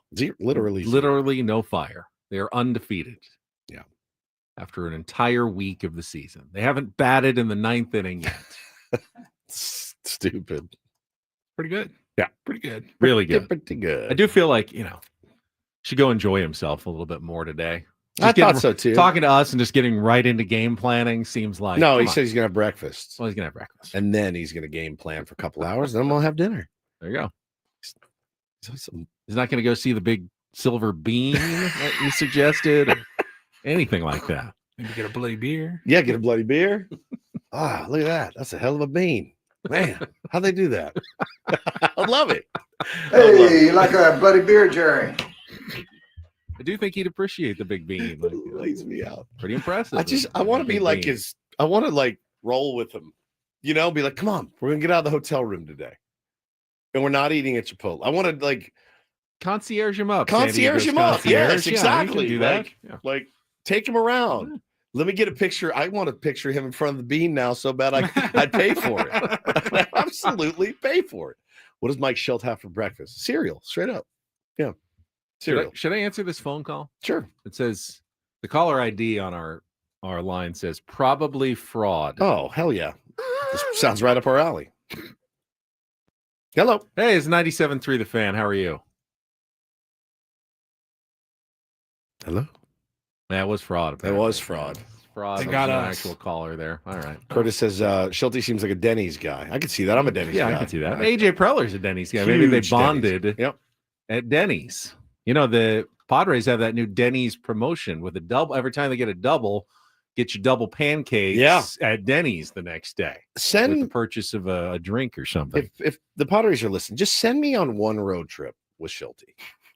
I'll room with him, take him out, show him the world that's out there.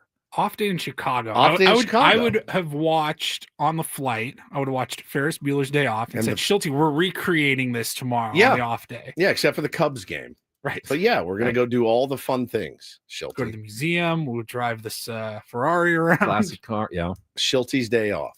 Videos all over the place. I like what Jackson Merrill said about him. He goes, Shilty's been such a mentor and friend. He said, but every time we end up going out for dinner as friends, we end up just talking baseball the whole time anyway, which I love. I would do anything to sit in one of his talking ball sessions, man, where he sits around with the guys and they just talk baseball. I mean, he is obviously a really brilliant baseball mind. I just get the sense too that like he's all business right now, which is great. It's exactly what you want. I understand that as a manager, perception is important. Yeah. And you don't want to be perceived because, Padres are going to lose a game here or there. They can lose tomorrow. And you don't want to see a day where Mike Shildt is just partying up in Chicago and then With they me. lose at Woods. And then the next day they lose. Wonder who and gets blamed for their that winning one. streak comes to an end. And guess what happens? Everyone piles on and goes, Yeah. oh, yeah. Hope you enjoyed the bean. Should have been game planning when you were going to visit the bean, I guess. And that's why the Padres lost the game, which, of course, is ridiculous when you think about it. It's totally, completely ridiculous. In fact, I think there's a lot of studies out there that show just about everybody in any industry, any profession performs better when they have some time off, time to decompress and relax and aren't thinking about their job 24/7. But if you ever admit that when you're a baseball player, his head's not in the game, he doesn't care as much as the other teammates, it's a double standard that fans hold professional athletes and coaches to that is completely unfair. Completely unfair and counterproductive. It is, and I had to retweet one of my Dodger fan buddies last night who was already on Blake Snell for video games. It's his second start, and they have already started. Yeah, fell behind 5-0 yesterday. Through some unearned walks. Yeah, unearned, but he walked a lot of guys as he'll do early in the season. But I said, just wait. Any day now, you'll be talking about his sleep schedule, which is what we saw from a lot of Padres fans. Yeah. What are those dark circles under his eyes? Padres fans, you did this too. You did it too. Yep. And I remember it very, very, very well.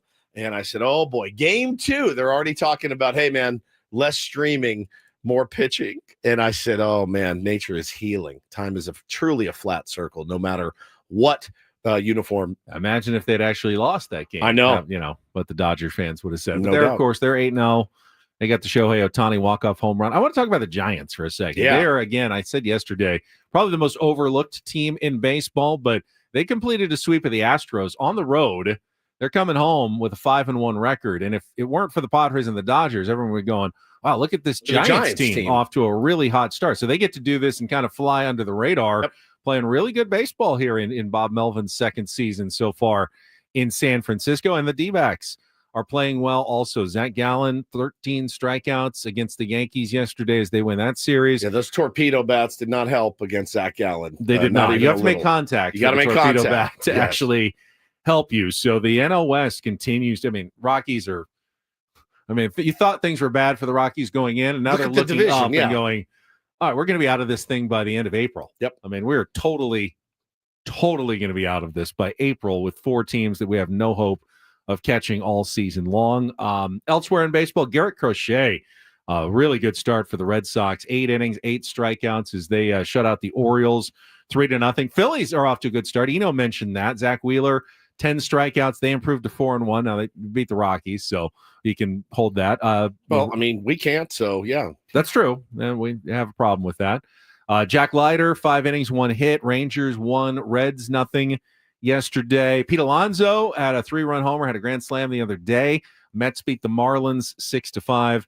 And the Cardinals beat the Angels 12-5. Both those teams off to 4-2 starts this season. And we had a walk-off bunt. Yeah, I saw that early. Squeeze. Bryce Terang, yeah, for the Brewers in the 11th inning as they beat the Royals 3-2. What's today? The 3rd? Today is the 3rd. So just 1, 2, 3, 4, Yeah, 5 games. Short tonight. schedule tonight. A lot of off days today. Yeah, Boston continuing to take on Baltimore, Colorado, Philly wrapping up, Houston, Minnesota, Arizona at the Yankees still, Cincinnati at Milwaukee. So yeah, Milwaukee 2-4, Cincinnati 2-4. Yeah, I mean, there's actually a couple decent matchups today. That Red Sox Orioles series is pretty good. Day game today, but yeah, man, I'm it's going to be weird tonight with nothing to watch. That's why we're doing our gold member stream. That's right. Tonight at 6:30 for our gold members. Please join us on YouTube. Little extra perk. What time? Like 6:30? Yeah, it's usually about when I get home from Channel 10. Okay. So we'll do that at 6:30 tonight and just shoot the breeze for about an hour for our gold members. And don't forget, stay right here. In about 30 minutes, we got our round table. Yep, we'll starts talk today. Plenty of Padres, commercial free. Didn't we just do that? Round table. We did. Oh, yeah. Do it again. Yep, we'll do it again. Yeah. Yep. All right. But next, we will get some other headlines from Paulie. Our Reindl report. That's a good tease, actually. Do it again. Do it again. Do it again. That is a tease for one of my stories. Tell you all about it. Okay. Sounds like a Steely Dan song to me. We will get to that final segment of Ben and Woods next here on 97.3 The Fan. Gambling problem? Call 1-800-GAMBLER. GEGE 000-466. For a full list of games and rules, played at 7 Mile Casino. Visit 7milecasino.com. Before we do anything else, though, tell you about our favorite place in San Diego to play cards. It's 7 Mile Casino. The convenience factor is off the charts. Other card rooms, obviously, go out to some of the casinos that are out in way in the East County, 45 minutes, 55 minutes. Then you got to drive back. And on a day like this, you don't want to be on those roads. You don't have to do that. With 7 Mile Casino, you hop on the 5 freeway south toward Chula Vista. You get right off west side of the freeway on Bay Boulevard, and you are there 7 minutes from downtown. That's exactly right. And once you walk in the door, you will be greeted. Right in front of you is a California-style blackjack table. Off to your right will be the Texas Hold'em area. Then you got Pai Gow and Baccarat to your left. Then you walk up a few stairs, and you're sitting right in the bar area, right in front of the patio area. The outdoor patio is great. Smoke-free environment. They'll take good care of you. No reason not to check out 7 Mile Casino. Yeah, but the TV's all over the place. They want to make you feel absolutely comfortable. They want you to come back again and again. I couldn't believe how nice it was the first time I walked in. I want you to have that same experience that we did at 7 Mile Casino, just 7 minutes from downtown.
Hey players, things are about to get real here in San Diego.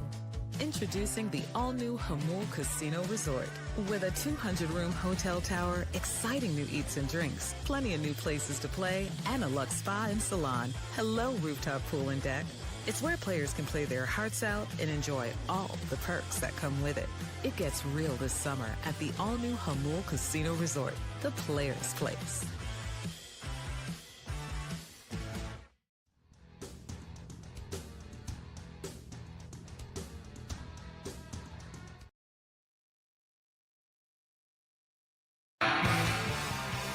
Look, I may have to stick with this now. I think you. Hold on, Paulie. There you go. I'm out of program. You're good. We all hear you. Okay. You sure? Yeah. All right. It is it's a good look. I Thank like you. it. That's like not slovenly, but like grunge was when the grunge sheen came out. It's like, look at me. I don't even care how I look. The music is what's important. The words, the emotion. That's you right now.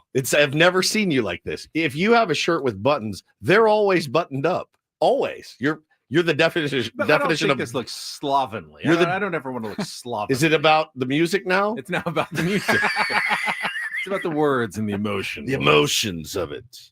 I don't need these parties and these women and these drugs and alcohol.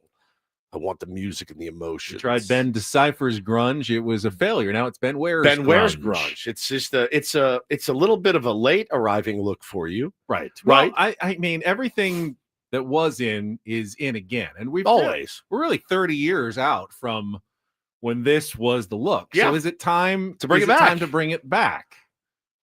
Let's see. It's a good. I can't deny it. It's a good look for you. It's better than a polo. How amazing is he did not wear a polo for 97.3 The Fan Roundtable today? I did not. I love that. Is this Rebel Ben? I don't feel that rebellious. No. It's a rebellious look. Really is. Those buttons are there for a reason, son. Button them. But no, I say let it fly. It looks good. You look laid back. You look chill. Just not. No, I'm just not a chill person. No, No. I'm not. Now, not to confuse everybody. I'm certainly not high strung. No, I'm high strung. Right, but I have trouble relaxing. also. Yeah, big time. Big time. Trouble. I've seen it. It's just the mind just kind of keeps working. Yeah. It's not like a stressful kind of work. It's just I like toy things over my mind and I can't stop playing with them. Like last night, just something that blew my mind. The new coach, former UCSD coach, Eric Olin, was hired at New Mexico, Mountain West. So he is going to play twice a season against fellow Mountain West rival Boise State and their coach, Leon Rice. Eric Olin and Leon Rice. And those two names are anagrams of each other. Olin, if you change the letters around, is Leon. And Eric, when you change the letters around, is Rice. And now they're both coaches in the same college basketball conference. Is that not like the most amazing thing you've ever heard? No, definitely not. To me, it's incredible that their names are anagrams of each other. It's fun. You thought about it for how long? I don't know, quite a while actually. Like that, it's incredible. Like something in the universe, it meant it to happen. I think we need to take you out a little bit more. Like I hope when they play each other that they make a big deal. Like there's a graphic where the letters are all like swirling around until they both come up. It's the same letters. Or it's just me. I don't know. It's definitely just you. Taylor says Ben needs more excitement in his life. What, did you come up with that on your own? No, I saw that one on Twitter. It's the kind of thing I would come up with sometimes, but I actually saw that one. If he would have come up with it, he would have started with it at 6 a.m. He would have opened the show. I know you usually open the show. Let me do it because I came up with something that's going to make you lose your mind. Yeah, that's something that you would come up with if you were smoking loose cannabis, as Jocelyn says. Let me blow your mind for a minute. Ganja, aka cannabis. I'll say it's an interesting fact. It definitely doesn't blow my mind.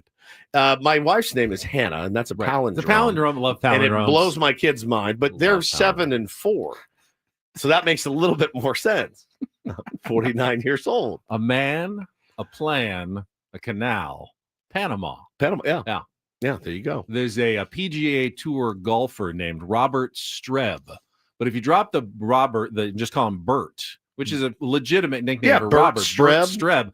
That is also a palindrome, backwards and forwards, first and last name. Bert Streb. All right. I came up with that one. That was mine. You did? I did. That one. Well, I you found also myself. took 2 letters off of his name to make your fun palindrome. Why wouldn't you? I can't imagine if I was Robert Streb and I knew if I became Bert Streb, my name would be a palindrome. I would instantly be Bert Streb. I would never be Robert again. I would have it legally changed to Bert, just so my name could be a palindrome. Is Bert a legit name for Robert? Isn't it usually Bob, Rob, Bert? Robbie? What else would Bert be a name for? Bert? Bertrand? Bertrand. Yeah. Bert. Robert. Yeah. Bert. I think Robert can be Bert. We have different thoughts invade our minds.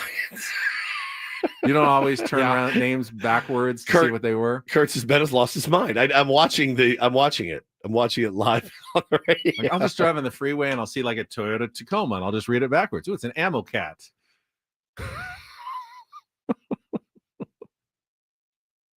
As I was flying home from Colorado, was in the plane, and it's the second leg of the trip, and we were sitting there, and I was over everything I was listening to. I had nothing else to watch, and I thought to myself, "All right, Woodsy, Ben did a 6-hour raw dog from San Diego to Phoenix. Didn't listen to anything, no radio."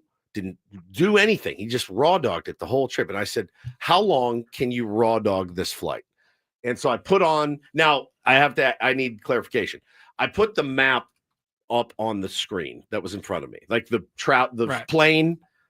Is that raw? That counts. That counts. I wasn't watching. I think that's how it originated. Okay, he was just watching the flight path. So I just sat there. You know how long I made it? I made it 6 minutes before I lost my mind. I was like, I'm going crazy. I was like, I'll listen to anything right now. 6 minutes. It's as much as I could do. Getting some more palindromes in the chat. Kayak. No. I knew that one. Race car. I didn't know this one. Madam, I'm Adam. Madam, I'm Adam. Madam, I'm Adam is a palindrome. I'm Adam. Hey, madam, I'm Adam. God. Good thing is we only have an hour and 20 minutes left, so that's good. All right, let's check traffic with Kelly, and then Paulie's got his round of report to wrap up the show. From the 855 Get Ross Traffic Center, protecting San Diego after accidents or injury, here's Kelly Danick. Traffic sponsored by your local San Diego County, the UPS stores. For the most part, we are dealing with dry roads all around the county. We've had some scattered showers, but no real problems to go along with that. In fact, things are winding down pretty nicely on our roads. Your local San Diego County, the UPS store locations are hosting a shred event from April 7th through April 15th. 50% off shredding services. Visit theupsstore.com for the location nearest you. See store for details. And Kelly Danick with Ben & Woods, San Diego's #1 sports station, 97.3 The Fan. And get things started here with our today's edition of the Reindl Report. Now tuned into the greatest.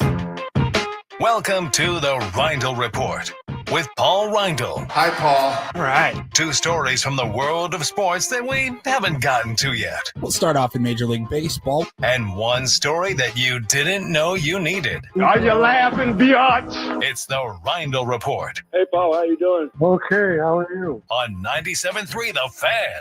Are you ready to bless the mood? I need some help, please. That was good. Can I get a oh yeah? All right. Oh, please save us. I don't know how I can follow palindrome talk, but I'm going to do my best. Tim says the show is devolved. I said, oh, yeah. Long time ago. Let's see. We will start off. You're just talking little basketball here. So college hoops, San Diego State. We mentioned it yesterday. It's funny how the course of the day changed yesterday. How one of the top stories, along with the Padres win heading into yesterday's show, was Magoon Gwath, entering the transfer portal and coming back. Very much an afterthought yesterday when we got the Jackson Merrill news. So we had talked about in the one segment, talking little Aztecs hoops, that the Aztecs not only are getting Magoon Gwath back if he returns to college basketball and doesn't go into the NBA draft, But they also had a visit from Sean Newman Jr., who's transferring out of Louisiana Tech. He's one of the nation's leaders in assists. He's somebody that the Aztecs are hoping to fill the void left by Nick Boyd. And as of yesterday, the Boyd Void, Sean Newman Jr. posted a picture on his Instagram account. He has committed. He is coming to the Mesa, and he looks to be the starting point guard for the Aztecs next year. Nice. If that brings back, if they bring back Magoon Guath, Miles Bird, you got Sean Newman Jr. now running point. You have Thokbar behind with Magoon. You're gonna have like the Twin Towers down there. Reese Waters, like. All right. All of a sudden, let me dream on it, that's Paulie. a preseason top 25 team. I like it. He averaged 10 points and 8 assists last year for Louisiana Tech. Nice. Sounds like a prototypical Aztec. Guy wasn't recruited anywhere, to start college. Always has felt overlooked, and has something to prove. Like it. And wants to win and really just wants to make his teammates better. He's always looking to pass and, get other guys involved. So sounds like a nice pickup for Brian Dutcher at San Diego State. All right, we'll move on. A sports radio story here. This one got me good. I think we all agree we do not like April Fool's pranks. No. April Fool's, of course, was Tuesday this week. Yeah, we're actually not allowed to participate in them either. So not allowed to anymore. I don't like them. You can thank Dave Rickards for that. Yeah, probably. thanks, Dave. But there was a sports radio show in Columbus that did a prank on their audience, and I hate this. Mostly because I hate that we didn't think of it first. They did a show on Monday, and then on Tuesday morning, they did the exact same show. Like Groundhog Day? They did not brilliant. Replay Monday's They show. just did it. They wore the same clothes. They made notes on what they talked about in order. Yeah. And they did, they even interviewed Jason Stark a second straight day. And asked him the same question. And so he was in on it, obviously. The show is called Common Man and T-Bone. Woods is mad. T-Bone on Columbus Sports Radio. God, that's good. They were saying, like, in the chat on their YouTube stream, like, people made it about 5 minutes and go, wait, is this the same? Are they replaying yesterday's show? But they weren't, like I said. It wasn't dead on? Exactly. But they wore the same stuff. Of course, camera angles might have changed and how they got into certain stories might have changed, but like they let off like talking about their experience at the zoo the day before. Like they did the exact same show on Tuesday. How long did they make it? And people I think they did the whole show. People kept like tweeting at them and calling like, "Hey guys, you're doing it's the same show. You're running the wrong tape or something." Right. Or I don't know. Is that funny? It's hysterical. Certainly. Are you kidding? Says regular listeners may have noticed some similarities between Monday's and Tuesday's show. Oh. The afternoon drive time show addressed the exact same topics on Tuesday as they had on Monday. They even went as far as to interview the Athletics' Jason Stark in back-to-back days. Jason's like, all right, fine, I'll do it, you morning zoo clowns. God, that's Afternoon so zoo, good. yeah. Afternoon zoo. I mean, the chat was like full of like, they thought there was a mistake and they were just replaying the same show. Yeah. Did something happen? Where are they? No, two different shows. I could commit to that for like a segment. I could do it for a segment. Paul, call Mike Shildt, see if he'll do tomorrow again as Hey, bud. well. And we'll. So, what are you going to do today? Questions. No, thank you. What are you going to do on the off day? I told you. I told you already. I'm eating breakfast. I got a game in 2 hours. What are you talking about?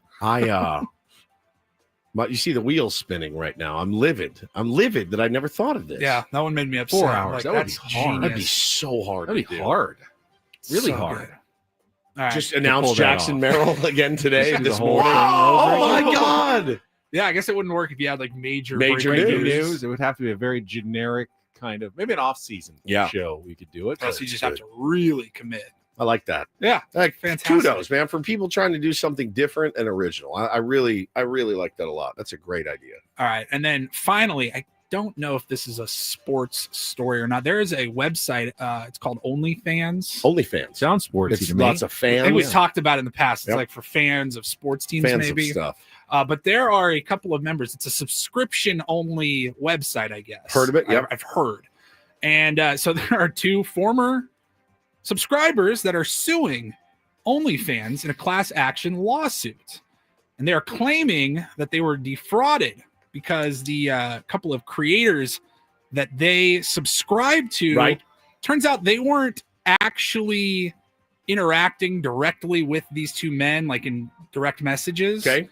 They were actually just talking to AI. Oh, like a chat bot. Chat bot. Yeah. They think that this is against the rules and that they should get their money back. Says here, these two guys from Illinois claim that they thought the creators that they had subscribed to, some of whom have hundreds of thousands of subscribers, were talking to them in direct messages and video clips. Oh, boy. Both also say that if they had known that they weren't actually talking to these creators themselves, they may not have subscribed at all, or maybe taken a less, a lower amount, lower tier in their subscription. If OnlyFans stopped creators from using agencies to talk to fans, they would consider going back to spending money on the platform. So let's say you have 100,000 followers. It's Isn't impossible. it obvious that they couldn't possibly be interacting with all of them? It would be literally, there's not enough time in the day for these the creators to answer every DM, and God only knows. It's not just OnlyFans creators, by the way. You see this with actors, Hollywood celebrities, athletes. Like Mike Trout says, "Hey, text me at this number. I want to chat with you guys." Right. Guess what? That's not Mike Trout's iPhone. No. Like, that's not his cell phone number. No, this is Who would want to chat with Mike Trout? Bad example is so. How you doing? I've seen athletes do this though. I've seen big high profile celebrities. They'll say, "Hey, shoot me a text. Let's chat." We did it. There was somebody that tweeted it, and we're like, "Oh, let's text them." Yeah, and it's just I a don't remember bot. what it was. It's a bot thing. It's just chat bot, and I don't know how they set up the algorithm in order to try to engage with these people that are DMing them. But yeah, these guys. I'm all for being. You should be upfront with what you're getting. If you're charging someone for something, be upfront with what they are getting. Yes. I totally get that. But also don't be a rube and not understand what's going on online here, especially at a site like OnlyFans. Come on, people. You're Be like, smarter than no, that. they really like me. They really do. There's something there. There's a a connection. spark. There's a real connection. Yeah, I mean, we've all been there. By the way, don't forget Delilah. our gold stream tonight at 6:30. Correct. It No, will be us. you will be us. It will actually It's not be gonna us. be AI. It will not. Man, and then if you file that lawsuit, then everyone's like, "Oh, you guys are on OnlyFans. Huh? How'd that go?" Filing under John Doe, please. I bet you they win that case. You think? I bet you they do. Probably. I bet you they do. We can get their $4.95 a Yeah, month back. 1995 max. Class action damages. It Yep. starts to add up. Yeah, that's where the fan comes from, Nick. That's where the fan comes from. 97.3 The Fan. Only fans of 97.3. Only the fan. 97.3 Only the Fans. A show for the Only fans. Only for fans of the Padres. Correct. Ben, if you Only could do some fans of the homework Padres. and find out more about that website, maybe you can. I did. enlighten us I did. tomorrow. You did some initially- homework? No, I did initially think when people were talking about it and I didn't know what it was, sounded very much like some sort of sports aggregating site, like the new Barstool or the new whatever. Right, It's OnlyFans. Yeah. they Just probably have- fans of the just sport. only for fans. It's not, this is not for insiders or athletes. This is only for fans. But it's not what that is at all. I have never gone down the road of the interactive, right? Like that road of like, hey, how's Like it you going? make a personal request. Right. Yeah. No, what I use, I'm just good enough. I think there's plenty out there, right? Yeah, But I for don't- free. Like these guys are all paying for it. That's the thing. You're paying for it, but maybe you need that personal connection. But it turns out you're chatting with a bot. Yeah. Which is odd. All right, we have a roundtable to get ready for. Oh, Before we go, yes. Don Dalton wants to know, did Paul Skeens get a new contract too? He was the rookie of the year ahead of Merrill. No, he got a GQ photo shoot. I love Paul instead Skeens. with Livy Dunn. Yeah, Oh.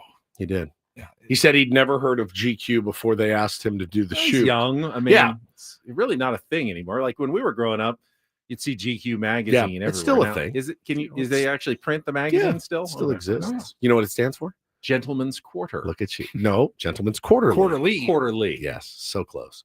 I feel like Livy probably is the one that set that up for him. Probably, but he leaned into it. Yeah, Like, he did. How did I look? They Pretty look good, right? sharp. Yeah. He said, I'm going to catch a lot of grief from the guys about doing a photo Yes, he shoot. will. Yeah, and he will. Yeah, he will. But And he's you know also what? Paul I Skeens. don't think he cares that much. I watched a little bit of his start yesterday. Or was it yesterday or the day before? I think it was yesterday. He's nasty. It's pretty good. Yep. Flavio wants to know, is the roundtable stream too? It certainly should be. If we've got our act together, we're going over to the other studio in our production space or our sound space to do the roundtable with the entire cast and crew of 97.3 The Fan. So don't go anywhere. We'll be back in 5 minutes after I stuff my face with a couple of slices of pizza. For Paulie Reinold, Stephen Woods, I'm Ben Higgins. This show returns tomorrow morning at 6 a.m. right here on San Diego's #1 sports station, 97.3 The Fan.